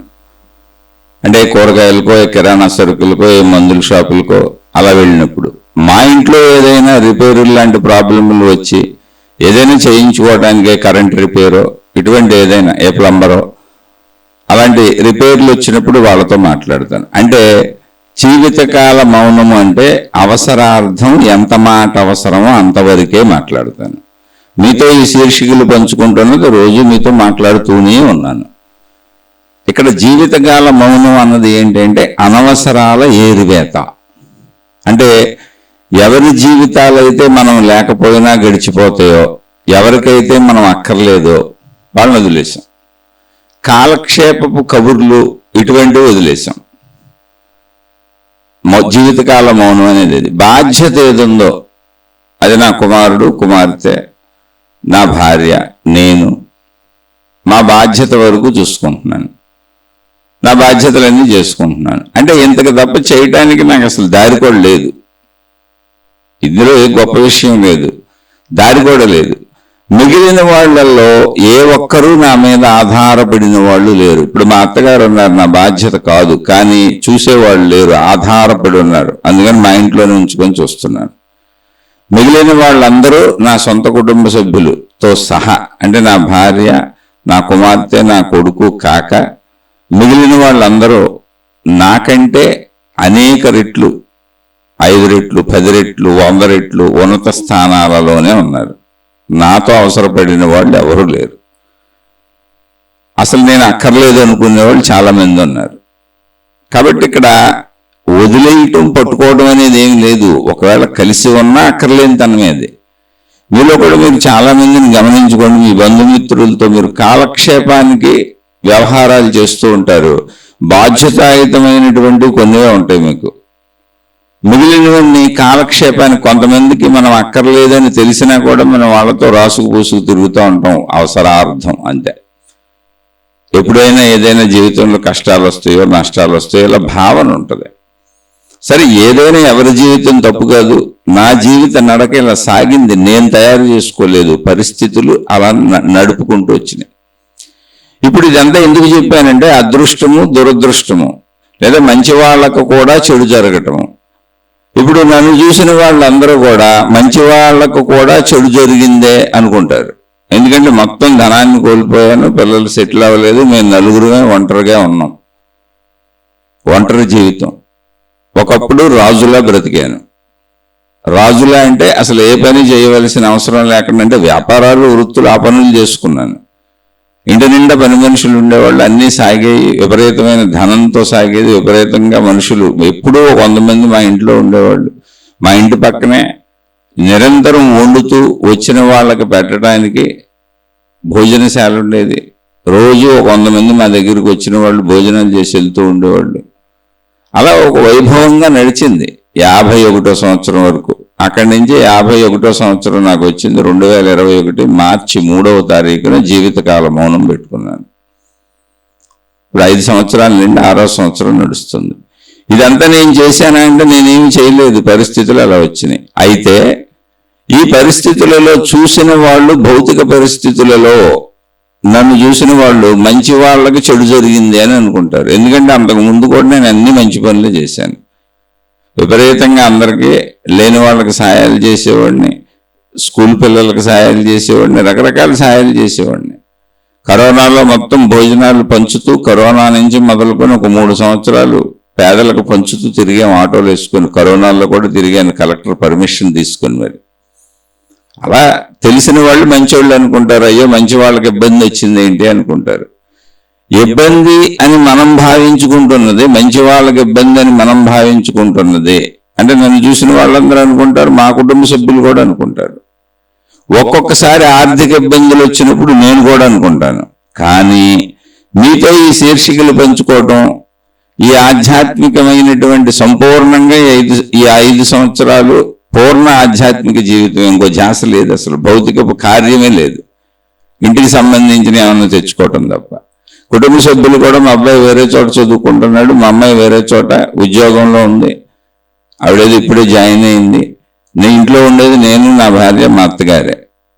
మాకు అసలు మాట్లాడుకోవలసిన అవసరాలు చాలా తక్కువ ఉంటాయి. రొటీన్ వ్యవహారాలు వెళ్ళిపోతూ ఉంటాయి. ఏదైనా వండుకుంటాం, తింటాం, ఎప్పుడన్నా పిల్లలు ఫోన్ చేస్తే మాట్లాడతాం. అంటే ఏమైంది, భౌతిక జీవితము పరిస్థితులు భౌతికతను ఆపినాయి. ఆధ్యాత్మిక భావాలలో ఎక్కువగా ఉండేటువంటి అవకాశాలు పరిస్థితులు కల్పించినాయి. ఇది ఎవరికి తెలుస్తుంది? నాకు, నా మనసుకు తెలుస్తుంది. అంటే నేను ధనం వదిలి ఉండగలిగాను. అసలు ముందు నాకు ఆ విషయం తెలిసింది 5 సంవత్సరాల నుంచి. అంటే అసలు వదలగలను. ధనము, అధికారము, పదవి, హోదాలు, బంధుమిత్రులు, మొత్తం ప్రపంచాన్ని వదిలి నేను మౌనంగా ఉండగలను, ప్రశాంతంగా ఇంట్లో కూర్చొని ఉండగలను. ఈ విషయం నాకే తెలిసింది. లేకపోతే అంతకుముందు నాకు తెలియదు, ఉండగలనని నాకు తెలియదు. 5 సంవత్సరాల నుండి 6వ సంవత్సరం వస్తే ఓహో ఉండగలుగుతున్నానే, నాకే ఇబ్బంది కలగట్లేదే, బాధ కలగట్లేదే, బోరు కొట్టట్లేదే, ఉండగలుగుతున్నాను అని అనిపిస్తున్నది. అలాగే ధనాన్ని వదిలేను, కోట్ల సంపదలను వదిలేను. అంటే అసలు వదలగలనా? ఇంతకుముందు ఎప్పుడు జీవితంలో ఆ ప్రశ్నే రాలేదు, అటువంటి ఆలోచన కూడా పుట్టలేదు. కానీ ఆధ్యాత్మికతలో విషయాలు తెలుసుకుంటూ వస్తున్నాను, వదలగలను అని ఇప్పుడు తెలుసు. ఎందుకని? వదిలేటువంటి పరిస్థితులు ఏర్పడినాయి కాబట్టి వదలగలను అని నాకే తెలిసింది. వదలగలను, ప్రశాంతంగా ఇంట్లో ఉండగలను. ఇప్పుడేం లేవు, ఏదన్నా కిరాణా సరుకులు లాంటివి తెచ్చుకోవటం తప్ప, అది కూడా వారం 10 రోజులకు ఒకసారి వెళ్ళి అసలు గేటు దాటి బయటకు వెళ్ళవలసిన అవసరమే లేదు. అలా ఇంట్లో ఉండగలను. అది 5 ఏళ్ల తర్వాత మీకు చెబుతున్నా, 5 ఏళ్ళు దాటి 6వ సంవత్సరం ఇది. ఇలా మనుషుల్ని వదిలి ఎవరు లేకపోయినా ఉండగలను, నా పనులు నేను చేసుకోగలను. మళ్ళీ పనుల విషయాలకు వస్తే మళ్ళీ 0 నుంచి అన్ని మొదలు పెట్టాను. మళ్ళీ ధన సంపాదన ఒకటి మొదలు పెట్టాలి. ఆ మొదలు పెట్టేటువంటి పరిస్థితులు వస్తాయా రావో తెలియదు. పాత ధనం కొంత సమకూర్చుకున్నది ఉన్నది, సొంత ఇల్లు ఉన్నది, దాని మీద ప్రస్తుతం బ్రతుకుతున్నాం. నా పిల్లలు చివరి దశలో ఉన్నారు. మా పాప చదువు అయిపోయింది, ఉద్యోగంలోకి వెళ్ళింది, వివాహం చేయాలి. బాబు బీటెక్ ఫైనల్ ఇయర్ చదువుతున్నాడు.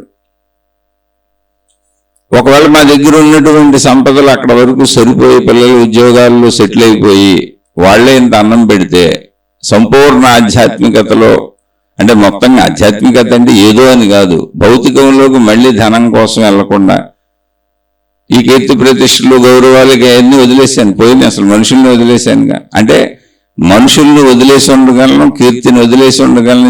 ఇంతకు ముందు ఉన్నాయన్నీ ఆ ప్లేసుల్లోనే ఉన్నాను. కీర్తి ప్లేసులో, మనుషుల ప్లేసులో, విపరీతంగా మనుషుల చుట్టూ కార్యాలు ఏవైనా అయిపోయాయి. అధికారాలు, హోదాలు, పదవులు, ధనము అన్నీ ఉన్నాయి.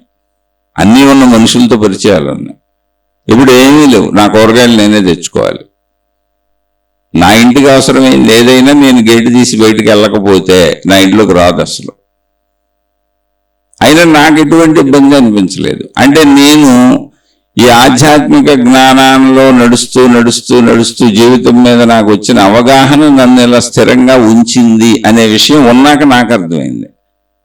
కానీ మిగిలిన వాళ్ళందరూ చెడ్డవాళ్ళకే చెడు జరుగుతుంది, మంచి వాళ్ళకి మేలు జరుగుతుంది అనేది కర్మ సిద్ధాంతం కదా. మరి మంచి వాళ్ళైనటువంటి వీళ్ళకి ఇబ్బంది కలిగింది ఏంటని నన్ను చూసి అనుకుంటారు, మా కుటుంబాన్ని చూసి అనుకుంటారు. కొంతమంది నేను అసలు చెడ్డవాడిని అని ప్రచారం కూడా చేస్తున్నారు. ఎందుకంటే నేను మంచివాడిని అయితే వాళ్ళకి చెడు వస్తుంది, అంతే, అంతకు మించి ఏం లేదు. నేను మంచివాడిని అన్నప్పుడు ఎవరికి చెడు వస్తుందో వాళ్ళు లేదు వాళ్ళు చెడ్డవాళ్ళు, అతను చెడ్డవాడు అని నేను ప్రచారం చేస్తున్నాను. No problem. నేను దానికి కూడా ఎటువంటి స్పందన లేదు. చక్కగా అంటే ఏంటి, దూషణలు కూడా విని ఉండగలుగుతున్నాను ప్రశాంతంగా, మళ్ళీ తిరిగి ఏమీ అనకుండా. అది కూడా వచ్చింది. గౌతమ బుద్ధుడిని చదివినప్పుడు ఆయన మొహం మీద ఉమ్మూస్తే ఆయన ఎలా ఉండగలిగాడు, ఆయన అనేక మంది నిందిస్తే ఆయన ఎలా ఉండగలిగారు, ఇటువంటివన్నీ ఆలోచించేవాడిని.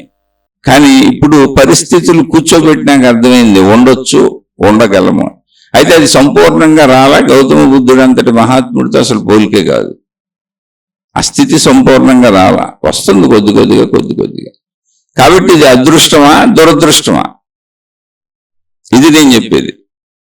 మంచి వాళ్ళకి చెడు జరిగితే పూర్వకర్మ ఫలమా అంటే ఇక్కడ ఉన్నాయి.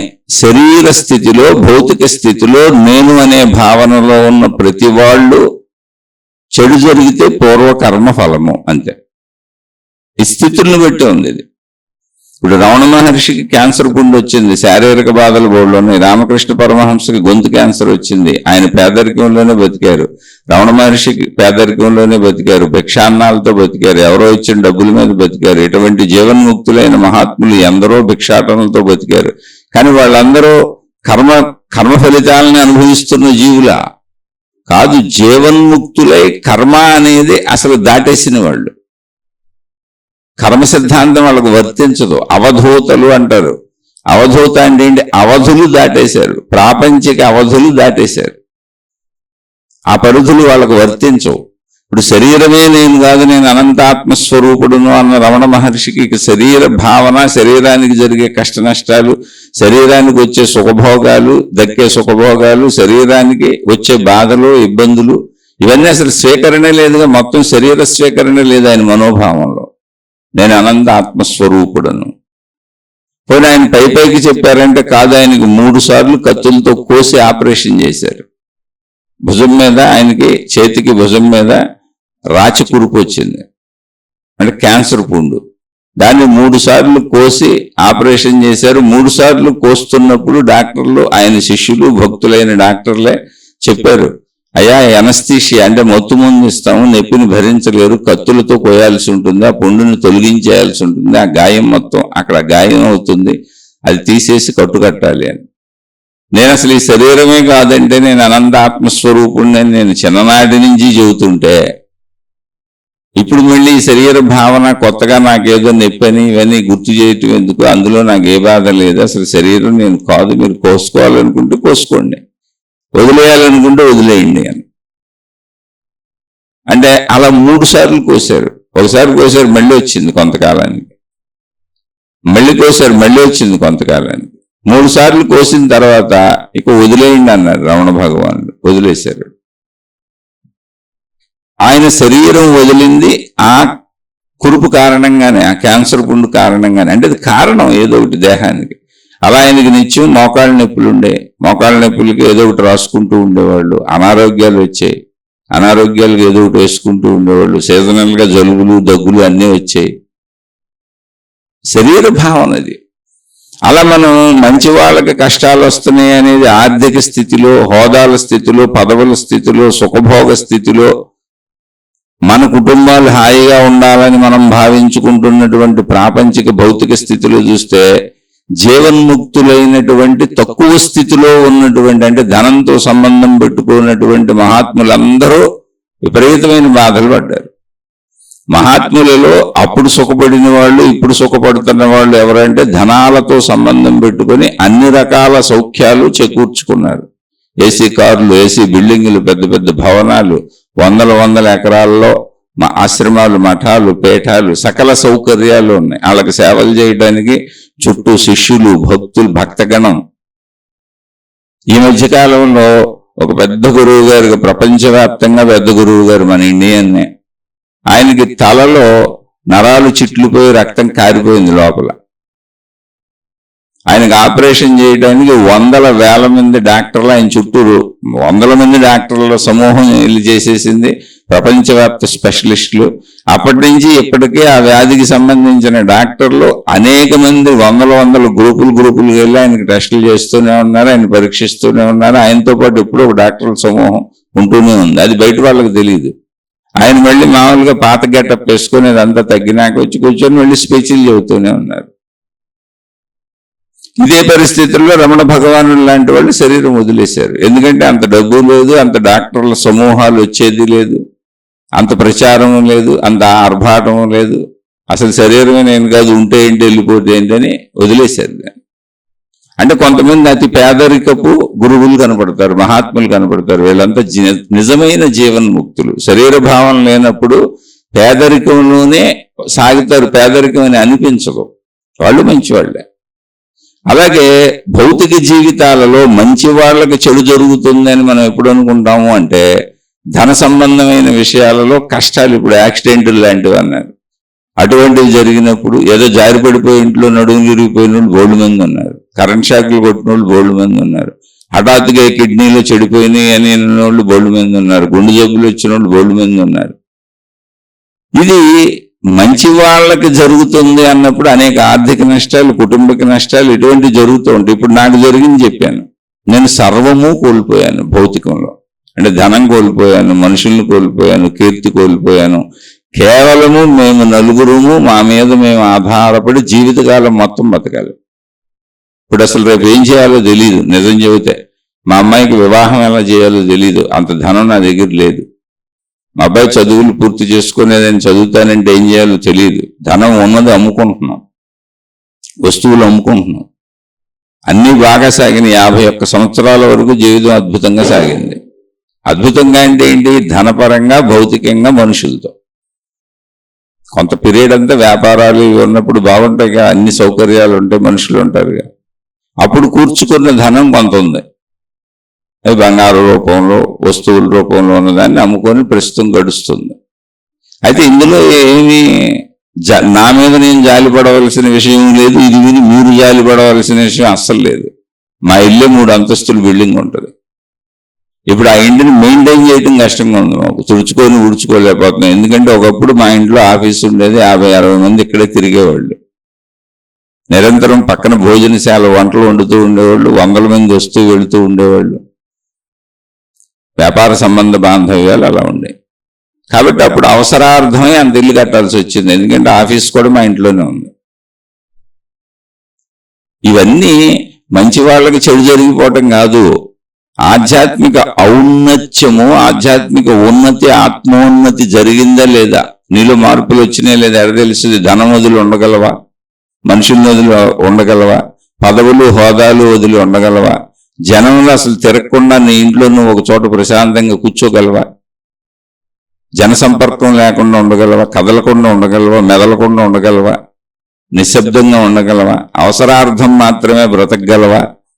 ఇవన్నీ మనకు తెలియాలి కదా. మొత్తం సృష్టి అంతా అనంత ఆత్మశక్తే. జీవులుగా మనం విభిన్న భావనలో ఉండొచ్చు.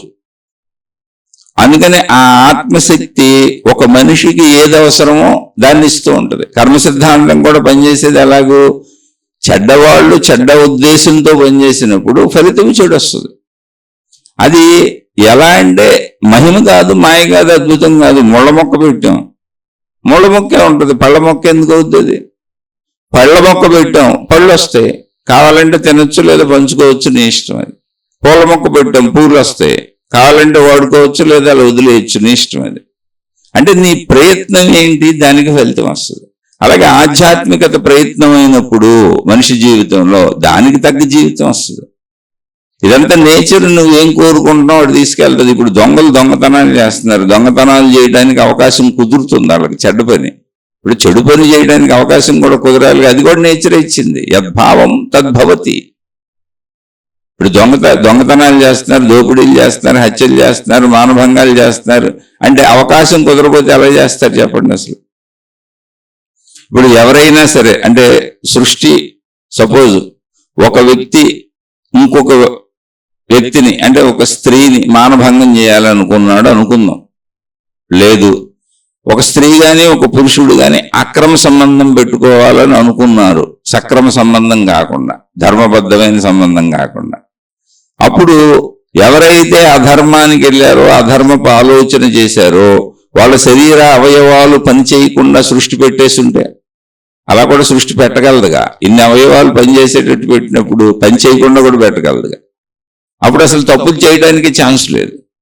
అలాగే తప్పుడు ఆలోచన వచ్చినప్పుడు కళ్ళు కనపడకపోతే, చెవులు కనపడకపోతే, ముక్కుకు వాసన దొరకకపోతే, నాలుగు రుచి దొరకకపోతే, తప్పుడు ఆలోచన వైపు వెళ్ళగానే మెదడు పనిచేయకపోతే, శరీర అవయవాలు సహకరించకపోతే, అంటే అధర్మము అనే దాని వైపు వెళ్ళగానే శరీరం సహకరించకుండా ఉంటే, అలా సృష్టి పెట్టల స్వేచ్ఛ ఇచ్చింది.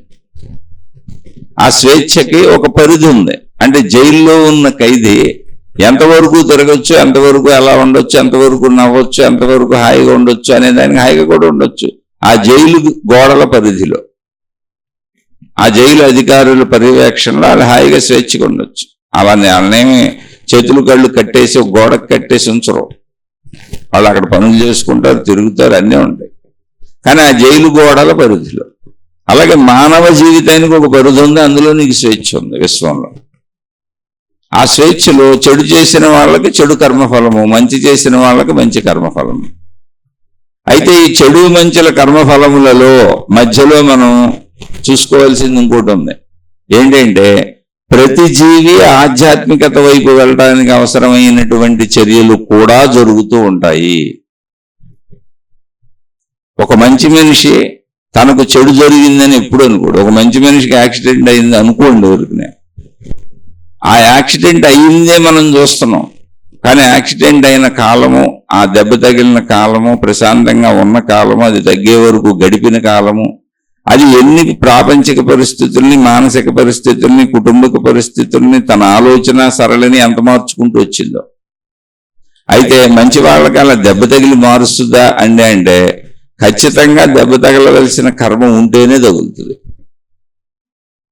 మళ్ళీ చెప్పాను, రమణ భగవానులు లాంటి వాళ్ళకి క్యాన్సర్ పుండులు లాంటివి వచ్చినాయి, రామకృష్ణ పరమహంస లాంటి వాళ్ళకి గొంతు క్యాన్సర్లు వచ్చినాయి అంటే సృష్టిపరంగా అది సిద్ధాంత ప్రకారమే వస్తుంది. కానీ జ్ఞానపరంగా అది వాళ్ళని బాధించదు. జ్ఞానపరంగా అది వాళ్ళ ఆత్మోన్నతి.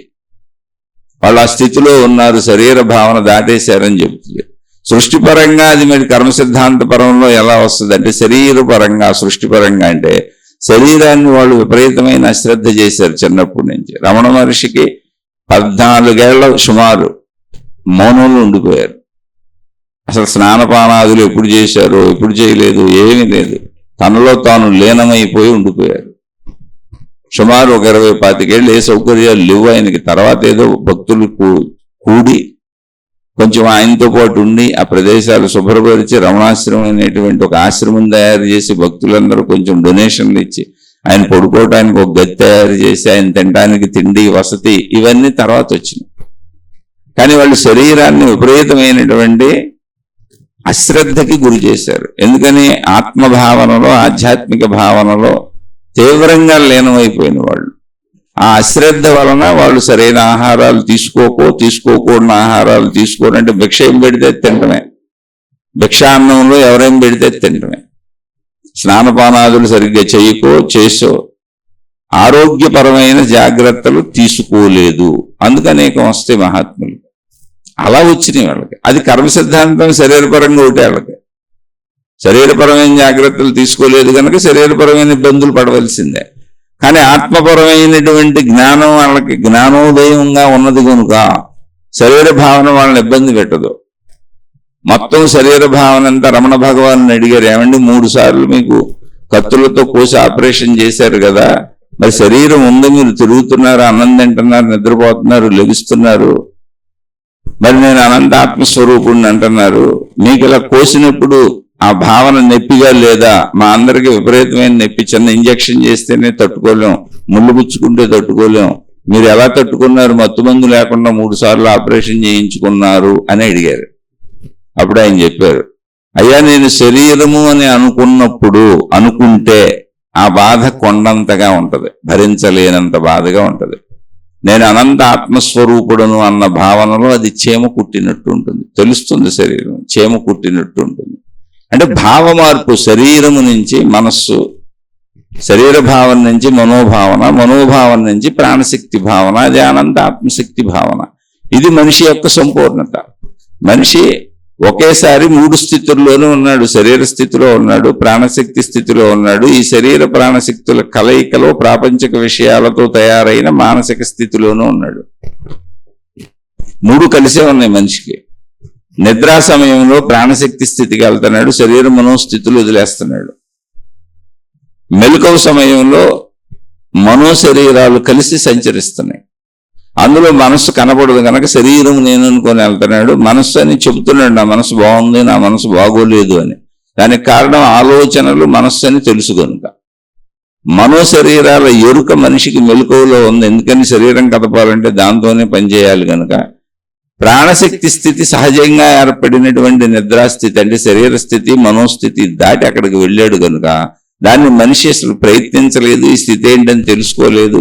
ఆ ప్రాణశక్తి స్థితినో ఆత్మశక్తి స్థితినో ఆధ్యాత్మికతను తెలుసుకోవాలని ప్రయత్నం చేయని వాళ్ళకి అది నిద్రపోయాను లేచానని మామూలుగా జీవిస్తారు. అప్పుడు వాళ్ళు ఎక్కడున్నా ప్రపంచంలో ఏదో ఒక రకంగా దైవీపరమైన విషయాలు, ప్రాపంచిక నడక అర్థమవుతా ఉంటది. కర్మ సిద్ధాంతం అనే పదాలు వింటూ ఉంటారు, దేవుడు అనే పదాలు వింటూ ఉంటారు.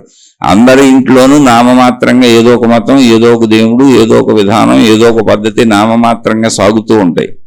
అక్కడ ఈ కర్మ సిద్ధాంతం దేహపరంగా చూసినప్పుడు మంచి వాళ్ళకైనా చెడ్డ వాళ్ళకైనా ఎవరికైనా కర్మ సిద్ధాంతపు తీరు ఒకటే, శరీరానికి తీరు ఒకటే. వాళ్ళు జ్ఞానులకైనా ముముక్షువులకైనా ఆ కర్మ సిద్ధాంతపు తీరు మారదు.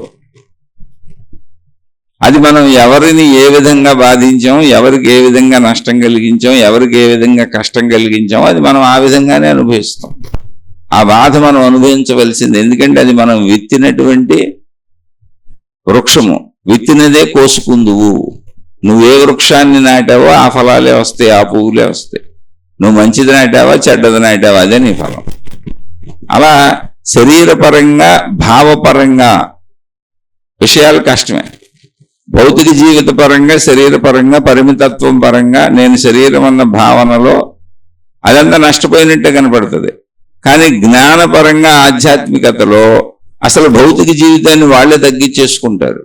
జ్ఞానం అర్థమవుతున్న కొద్దీ, జ్ఞానులు అవుతున్న కొద్దీ విపరీతమైన కోరికలు తగ్గిపోతాయి, ఆశలు తగ్గిపోతాయి, అత్యాశలు తగ్గిపోతాయి, దురాశలు తగ్గిపోతాయి, చెడు తగ్గిపోతాయి, మంచి పెరుగుతుంది, ధనం పరిమితంగా చాలనిపిస్తుంది, సంతృప్తిగా బ్రతుకుదాం అనిపిస్తుంది, కుటుంబ సంబంధ బాంధవ్యాలన్నీ ఉన్నంతలో చాలనిపిస్తుంది. అవి కూడా అధిక లాలసతో పిచ్చితో జీవించడం కాదు, బాధ్యతలు చేసుకుంటూ ధర్మయుతంగా జీవిద్దామనిపిస్తుంది. ధర్మం తప్పాలని అనిపించదు, అదే ఆధ్యాత్మికత. ధర్మం తప్పాలని ఏ విషయంలోనూ అనిపించనటువంటి స్థితే జ్ఞానము, ఆధ్యాత్మికత. అటువంటి వాళ్ళు భౌతిక స్థితుల్లో మన చుట్టూ ఉన్న వాళ్ళు మనం చూస్తున్నప్పుడు దైవమని, దేవుడని, ఆధ్యాత్మికతని, జ్ఞానమని, భక్తిని వీళ్ళు ఎదగట్లేదు, వీళ్ళేదో మామూలుగా బ్రతికేసుకుంటున్నారు, వీళ్ళు నష్టపోతున్నారని చుట్టూ ఉన్న వాళ్ళకి కనపడవచ్చు. ఎందుకంటే ధనం కోసం పరుగులు పెట్టేవాళ్ళు, హోదాల కోసం పరుగులు పెట్టేవాళ్ళు, అధికారాల కోసం పరుగులు పెట్టేవాళ్ళు, ఈ సంపదల కోసం పరుగులు పెట్టేవాళ్ళు, సుఖభోగాల కోసం పరుగులు పెట్టేవాళ్ళు వీళ్ళని చూసి నీరసంగా ఉన్నారు, నిస్సత్తువుగా ఉన్నారు, కోల్పోయినట్టుగా ఉన్నారని వాళ్ళు భావించుకోవచ్చు. కానీ వీళ్ళు జ్ఞానానందంలో ఉన్నారు, మంచి అనేటువంటి జీవితం గడుపుతున్నారు, ధర్మానందంలో ఉన్నారు, ధర్మమును పాటించుకుంటున్నారు. జ్ఞానానందం విపరీతంగా ఉంది, ఆధ్యాత్మిక ఔన్నత్యం కనపడుతుంది. ఆధ్యాత్మిక ఔన్నత్యము అంటేనే భౌతికత తగ్గటము. శరీరాన్ని అశ్రద్ధ చేస్తే ఎంత మంచివాళ్ళైనా అనారోగ్యాలు పాలవక తప్పదు. ఇప్పుడు మంచివాడు అన్నం తినలేదు, ఆ పూట ఆకలి వేస్తుంది కానీ ఆహారం తినలేదు, నీరసంగా ఎందుకు ఉండదు? మంచివాడికైనా నీరసంగా ఉండదు, చెడ్డవాడికైనా నీరసంగా ఉండదు. కాదు, మంచివాళ్ళైనా చెడ్డవాళ్ళైనా మీరు వెళుతున్న తీరు జాగ్రత్తగా ఉండాలి. రోడ్డు మీద వెళ్తున్నప్పుడు జాగ్రత్తగా మంచిగా డ్రైవ్ చేయడమే, యాక్సిడెంట్ అవ్వకుండా వెళ్ళడం. లేదండి ఎవరో వచ్చి కొట్టేశారు అంటే ఎవరో వచ్చి కొట్టే అవకాశం ఉంది కనుక జాగ్రత్తగా ఉండాలి. ఇందులో కర్మ సిద్ధాంతము కొంత కలిసి ఉంది, కొంత అజాగ్రత్త ఉంది. ఈ రెండింటిని తేల్చి చెప్పడం చాలా కష్టమైన విషయం. అందుకని ఎవరికి కర్మ సిద్ధాంతం అంటే శరీర భావనలో సంపూర్ణ భౌతికతలో ఉన్న వాళ్ళకి ఏ చెడు జరిగినా అది కర్మ సిద్ధాంతమే, ఏ మంచి జరిగినా అది కర్మ సిద్ధాంతం. కొంచెం ఆధ్యాత్మికతలోకి వచ్చి ఆధ్యాత్మిక జ్ఞానం తెలుసుకుంటూ తనలో చెడు మొత్తం పోగొట్టుకొని మంచిని పెంచుకొని జ్ఞానాన్ని తెలుసుకుంటూ సాగుతున్న వాళ్ళకి కర్మ సిద్ధాంతము పనిచేయదు. జ్ఞానము వలన కర్మ సిద్ధాంతం పనిచేయదు. ఎందుకని? కర్మ సిద్ధాంతం పనిచేయాలంటే అది నిన్ను బాధించాలి, నాకు బాధ కలగాలి, లేదా అది నాకు సుఖాన్ని కలిగించాలి. అంటే నేను సుఖపడుతున్నానని నేను అనుకోవాలి, నా చుట్టూ ఉన్నవాళ్ళు కాదు.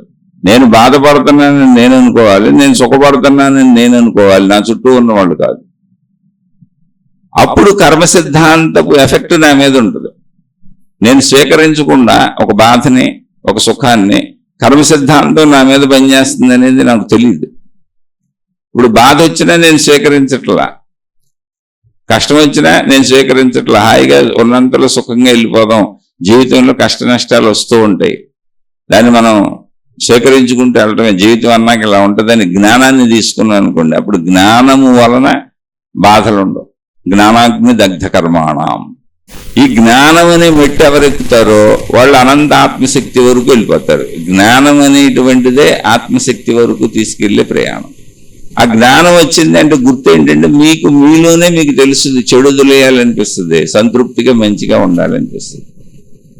అందుకని ఒకవేళ పూర్ణ భౌతిక భావనలో ఉండి పూర్ణమైనటువంటి శరీర భావనలో ఉండి శరీరం నేను నాది నా కుటుంబం తప్ప నాకు ఇంకో ధ్యాస లేకుండా ఎటువంటి జ్ఞాన భావన లేకుండా నేను దైవాన్ని మళ్ళీ ఆరాధించవచ్చు, అర్చించవచ్చు. దైవ విధానాల్లో ఉండొచ్చు, గురువులు ఉండొచ్చు, మతాలు ఉండొచ్చు, మార్గాలు ఉండొచ్చు, అన్నింటిలో నేను పాల్గొవచ్చు. అదంతా నేను బాగుండటానికి, నా కుటుంబం బాగుండటానికి అనే స్వార్థంతో మాత్రమే. అయితే కర్మ సిద్ధాంతం ప్రకారం జరిగినవన్నీ గత జన్మ కర్మలు లేదా గత రోజుల క్రియలు. అంటే ఇప్పుడు మనం ఏమన్నా చేస్తే దాని ఫలం తర్వాత వస్తుంది. ఇప్పుడు నేను ఈ శీర్షిక చెబుతున్నాను, ఈ శీర్షిక విని అర్థమైన వాళ్ళు బాగుందండి, అర్థమైందండి, హాయిగా ఉందండి, ఆనందంగా ఉందండి, చెడు పోగొట్టుకుని మంచిని పెంచుకుంటున్నామండి అని పెట్టారనుకోండి, ఆనందంగా ఉంటుంది. ఫోన్లో నలుగురు మారుతున్నారు. ఇది విని కొంతమంది ఇందులో తప్పులు వెతికి తిడుతూ పెట్టారనుకోండి, బాధగా ఉంటుంది. ఈ రెండు రకాల వాళ్ళు ఎప్పుడు ఉంటారుగా. నేను చేసిన కర్మకు రెండు రకాల ఫలితాలు ఎప్పుడు ఉంటాయి. అలా అన్ని చోట్ల ఇలాగే ఉంటుంది కర్మఫలం. అందులో లాభం ఎక్కువగా ఉన్నప్పుడు మనం ఆనందం తీసుకుంటున్నాం, నష్టం ఎక్కువగా ఉన్నప్పుడు దుఃఖం తీసుకుంటున్నాం. మనం ఏం తీసుకుంటాం అనేది మన జ్ఞాన భావనను బట్టి ఉంది. ఇప్పుడు జ్ఞాన భావన లేకుండా సంపూర్ణమైనటువంటి భౌతిక జీవితం, కుటుంబ జీవితం, శరీరపరమైన జీవితం, నేను నాది నా వాళ్ళలో ఉన్నప్పుడు అన్ని గత కర్మ ఫలాలు. అంటే నేను ఇప్పుడు చేసింది కాసేపాగా అనుభవిస్తాను. మళ్ళీ ఇప్పుడు నేను చెబుతున్న శీర్షికలు మీరు కామెంట్లు పెట్టినప్పుడు చదువుకొని అనుభవిస్తాను. అలా ఎవరైనా ఇప్పుడు చేసిన పని ఫలితాన్ని కాసేపాగా, ఇప్పుడు వంట వండుకున్నారు కాసేపాగా తింటారు, ఇప్పుడు టీ పెట్టుకున్నారు టీ అయినాక తాగుతారు. అంటే ఇప్పుడు చేసేది భవిష్యత్తులో అనుభవంగా వస్తుంది. ఎప్పటికప్పుడు అంతే, ఇప్పుడు చేసేది భవిష్యత్తులో అనుభవంగా వస్తుంది. అలా మనం ఇప్పుడు చేయకుండా హఠాత్తుగా ఏదో మీద పడిపోయినట్టు కనపడుతుంది. అదే యాక్సిడెంట్ అని అడిగారు, అలాంటి బోల్డ్ ఉంటాయి. అన్నప్పుడు వాటికి ఏంటి మనకి, మరి దీనికి సమాధానం ఏంటి? ఎప్పుడు చేసి ఉంటాను, ఏం చేసి ఉంటానంటే గత కర్మ ఫలములు. లేదండి గత కర్మలు నేను ఏం చేయలేదు, చిన్నప్పటి నుంచి నేను బాగానే ఉన్నాను, నాకు పెద్ద వయసు కూడా కాదు అంటే గత జన్మ ఫలములు అన్నారు. ఖచ్చితంగా గత కర్మ ఫలములు అంటే వెనకటి గంట, వెనకటి నిమిషం, వెనకటి గంట, వెనకటి పూట, వెనకటి రోజు, వెనకటి నెల, వెనకటి సంవత్సరం, అలా వెనకటి పుట్టిన కాడి నుంచి వచ్చిన వెనకటి సంవత్సరాల ఫలాలు, కర్మఫలాలు, అలాగే వెనకటి జన్మ వాసనల రూపంలో ఆ జన్మల కర్మఫలాలన్నీ మనతోనే వస్తాయి.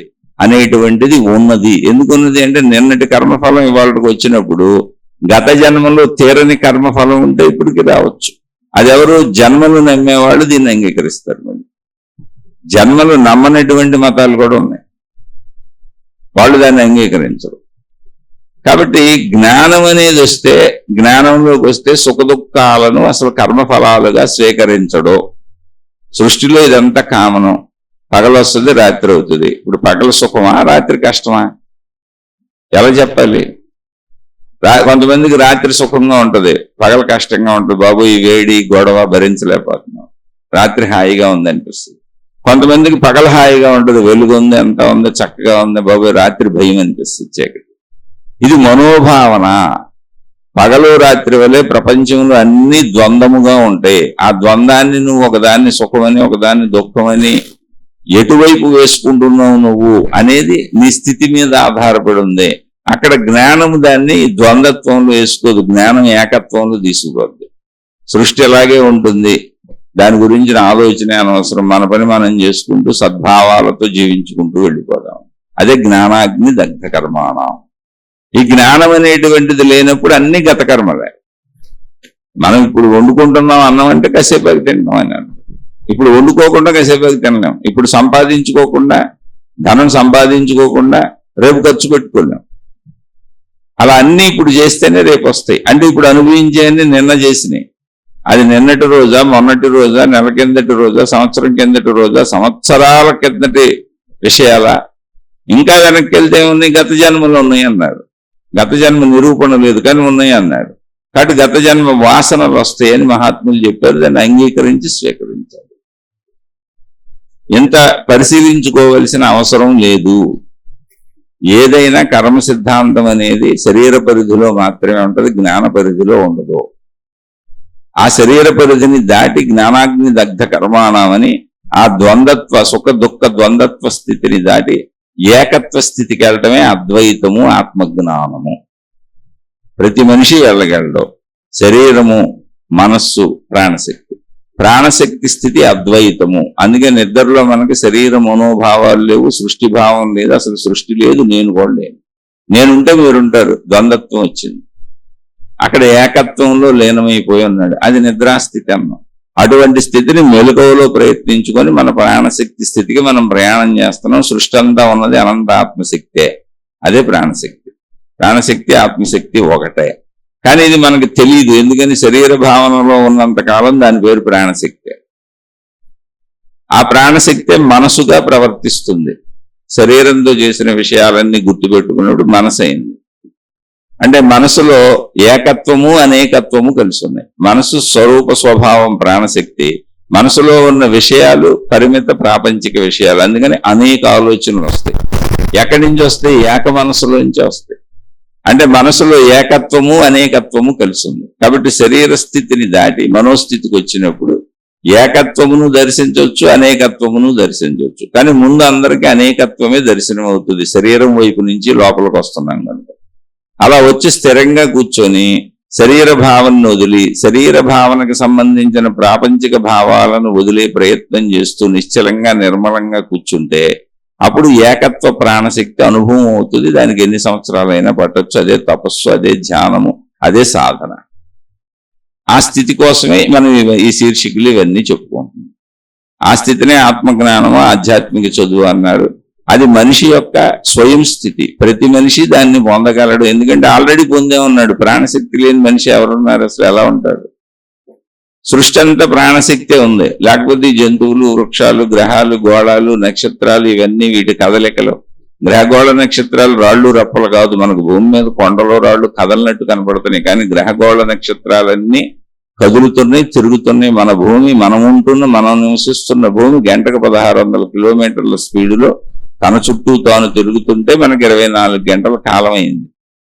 అదే భూమి 1600 కిలోమీటర్ల స్పీడ్లో తన చుట్టూ తాను తిరుగుతూ సూర్యుడి చుట్టూ 1,00,000కు పైచిలుకు కిలోమీటర్ల వేగంతో తిరుగుతుంది. అసలు ఊహించగలిగిన వేగం అది. అయినా మనకు నిశ్చలంగా ఉన్నట్టు, నిర్మలంగా ఉన్నట్టుంది. అంటే ఇది ఎందుకు చెబుతున్నానంటే అన్నీ కదులుతున్నాయి. అంటే అన్ని చైతన్యముతో ఉన్నాయి, అన్ని చైతన్య శక్తితో ఉన్నాయి. ఉన్నదంతా అనంత ఆత్మశక్తే. ఇది అర్థం చేసుకునే ప్రయత్నంలో ముందుకెళ్తున్నాం. ఆ ప్రయత్నం భౌతిక జీవితంలో కళ్ళు తెరిచి బయట కాదు, కళ్ళు మూసి మన లోపలికి మనం వెళ్ళి మన ప్రాణశక్తిని దర్శిస్తేనే కుదురుతుంది. బయట ఎప్పటికీ దొరకదు. బయట ఎప్పుడు భిన్నత్వమే ఉండదు. ఎందుకని బయట చూసేది, బయటకు వెళ్ళేది శరీరము.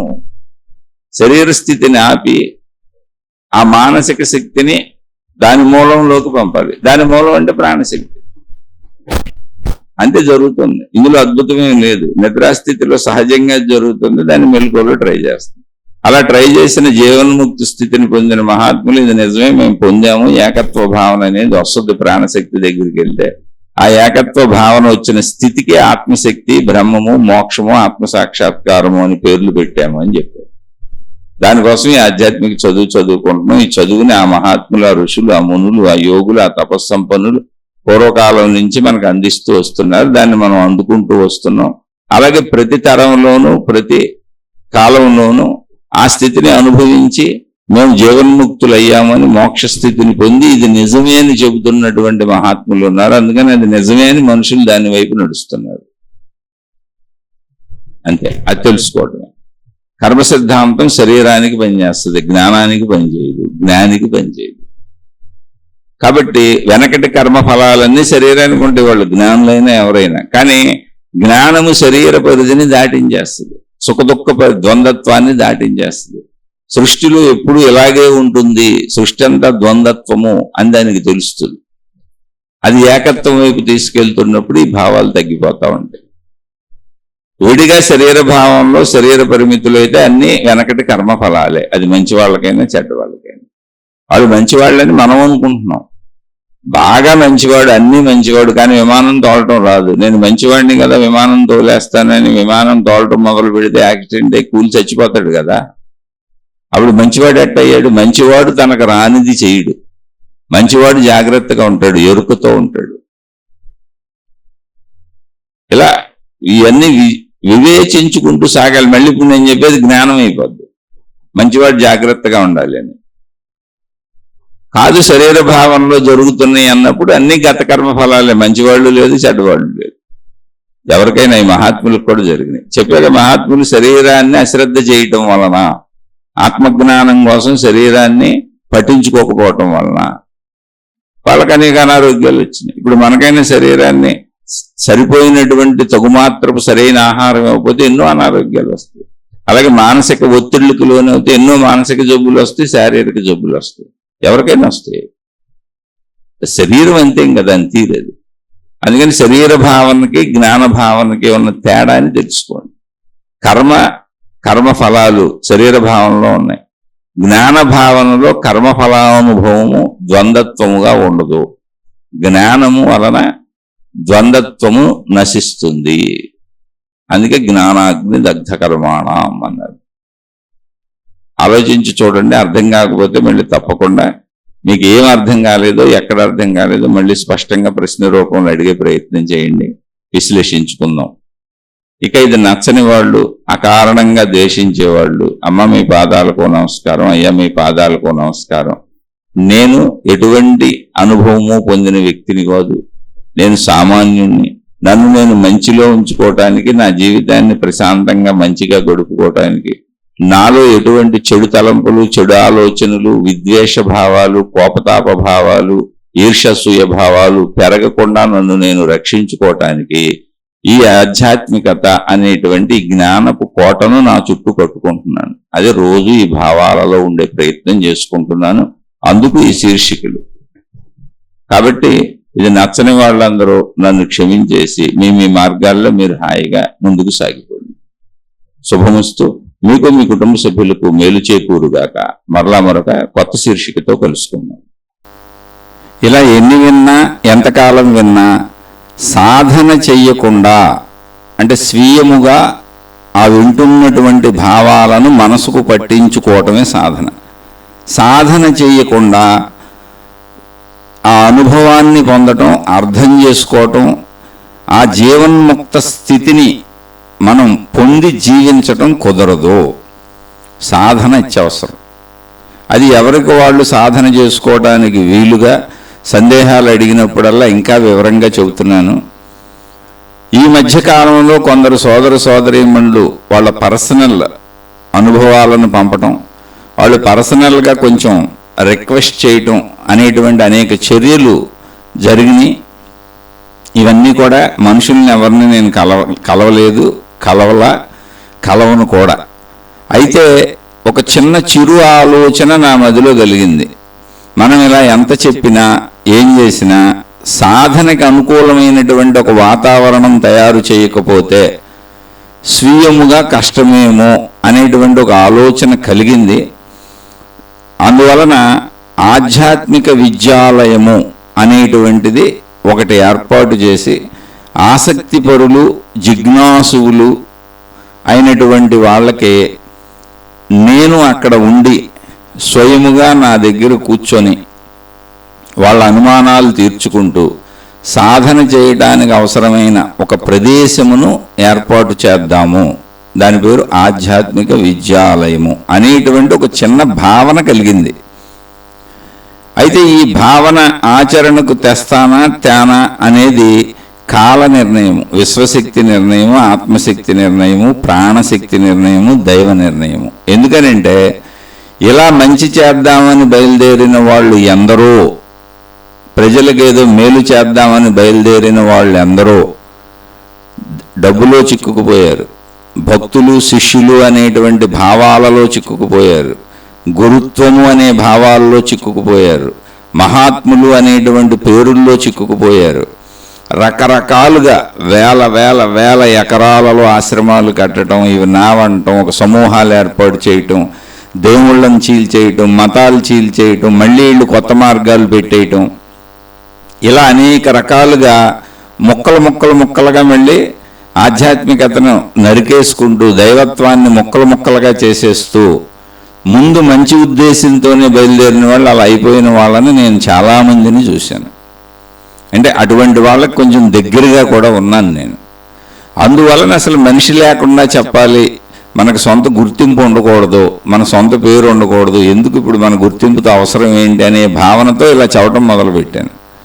అయితే ఎంత చెప్పినా ఎన్ని విన్నా స్వీయ సాధన లేకుండా అది కొంచెం అసాధ్యమైన విషయమే. ఈ విషయాన్ని కొంతమంది సోదర సోదరీమణులు నాకు మెయిల్స్ ద్వారా వాళ్ళ అభిప్రాయాలను తెలియజేయటం, అది కొంత నాకు కూడా ఆల్రెడీ ఆలోచన ఉంది, కానీ నేను పాడైపోతానేమో జనంలోకి వెళ్తే అనే ఉద్దేశంతో. అసలు ఇంతకీ నేను పాడైపోతానేమో జనంలోకి వెళ్తే, అందుకని నేను జనంలోకి వెళ్లకుండా నా గుర్తింపు లేకుండా చెబుదాం అనేటువంటి విధానంలో ఇప్పుడు చెబుతున్నాను. కానీ నిజంగా ఒక ఆధ్యాత్మిక విద్యాలయం అని ఒక స్థలం ఏర్పాటు చేసి, ఒక ప్రదేశం ఏర్పాటు చేసి అక్కడ కూర్చొని అందరికీ అందుబాటులో ఉండి ఆసక్తి ఉన్న వాళ్ళు వచ్చి నేర్చుకోవడానికి వీలుగా ఏర్పాటు చేస్తే బాగుంటుంది అన్న తలంపు ఒకటి కలిగింది.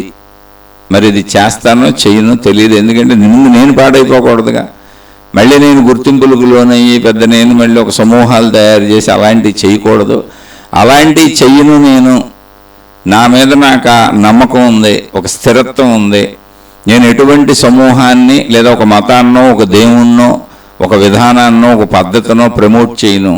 మనుషులందరూ ఒక్కటే అనేటువంటి విధానాన్ని నేర్పగలను, నేర్పుతాను అనేటువంటి భావం నాలో స్థిరపడితే అప్పుడు రాబోయే కాలంలో ఆధ్యాత్మిక విద్యాలయము అనేటువంటి పేరుతో ఒక ప్రదేశమును, ఒక స్థలమును జిజ్ఞాసువులు, ఆసక్తి ఉన్నవాళ్ళు, ఆత్మజ్ఞానాసక్తి, ఆధ్యాత్మిక చదువు ఆసక్తి ఉండి ఆ సాధన చేసుకుందాం, ప్రత్యక్షంగా ఆ మనిషి దగ్గరుండి ఆ సందేహాలు తీర్చుకొని మనం సాధన చేసుకుందాం అనేటువంటి ఆసక్తి ఉన్న వాళ్ళని తీసుకొని అది ప్రారంభిద్దాం అనేటువంటి తలంపు మాత్రమే వచ్చింది. ఇది ఎంతవరకు ముందుకెళ్తుందని చెప్పలేని కాలంలో పరిస్థితులు ఎలా ఉంటాయి, నా మీద నాకు అదుపు ఉంటుంది. అసలు ఇక్కడ మొత్తం నేను ఆలోచించేది నా మీద నాకు అదుపు, నా మీద నాకు అదుపు కావాలి. జనం పోగవగానే మనుషులు పాడైపోతూ ఉంటారు. చూశాను చాలామందిని అలా,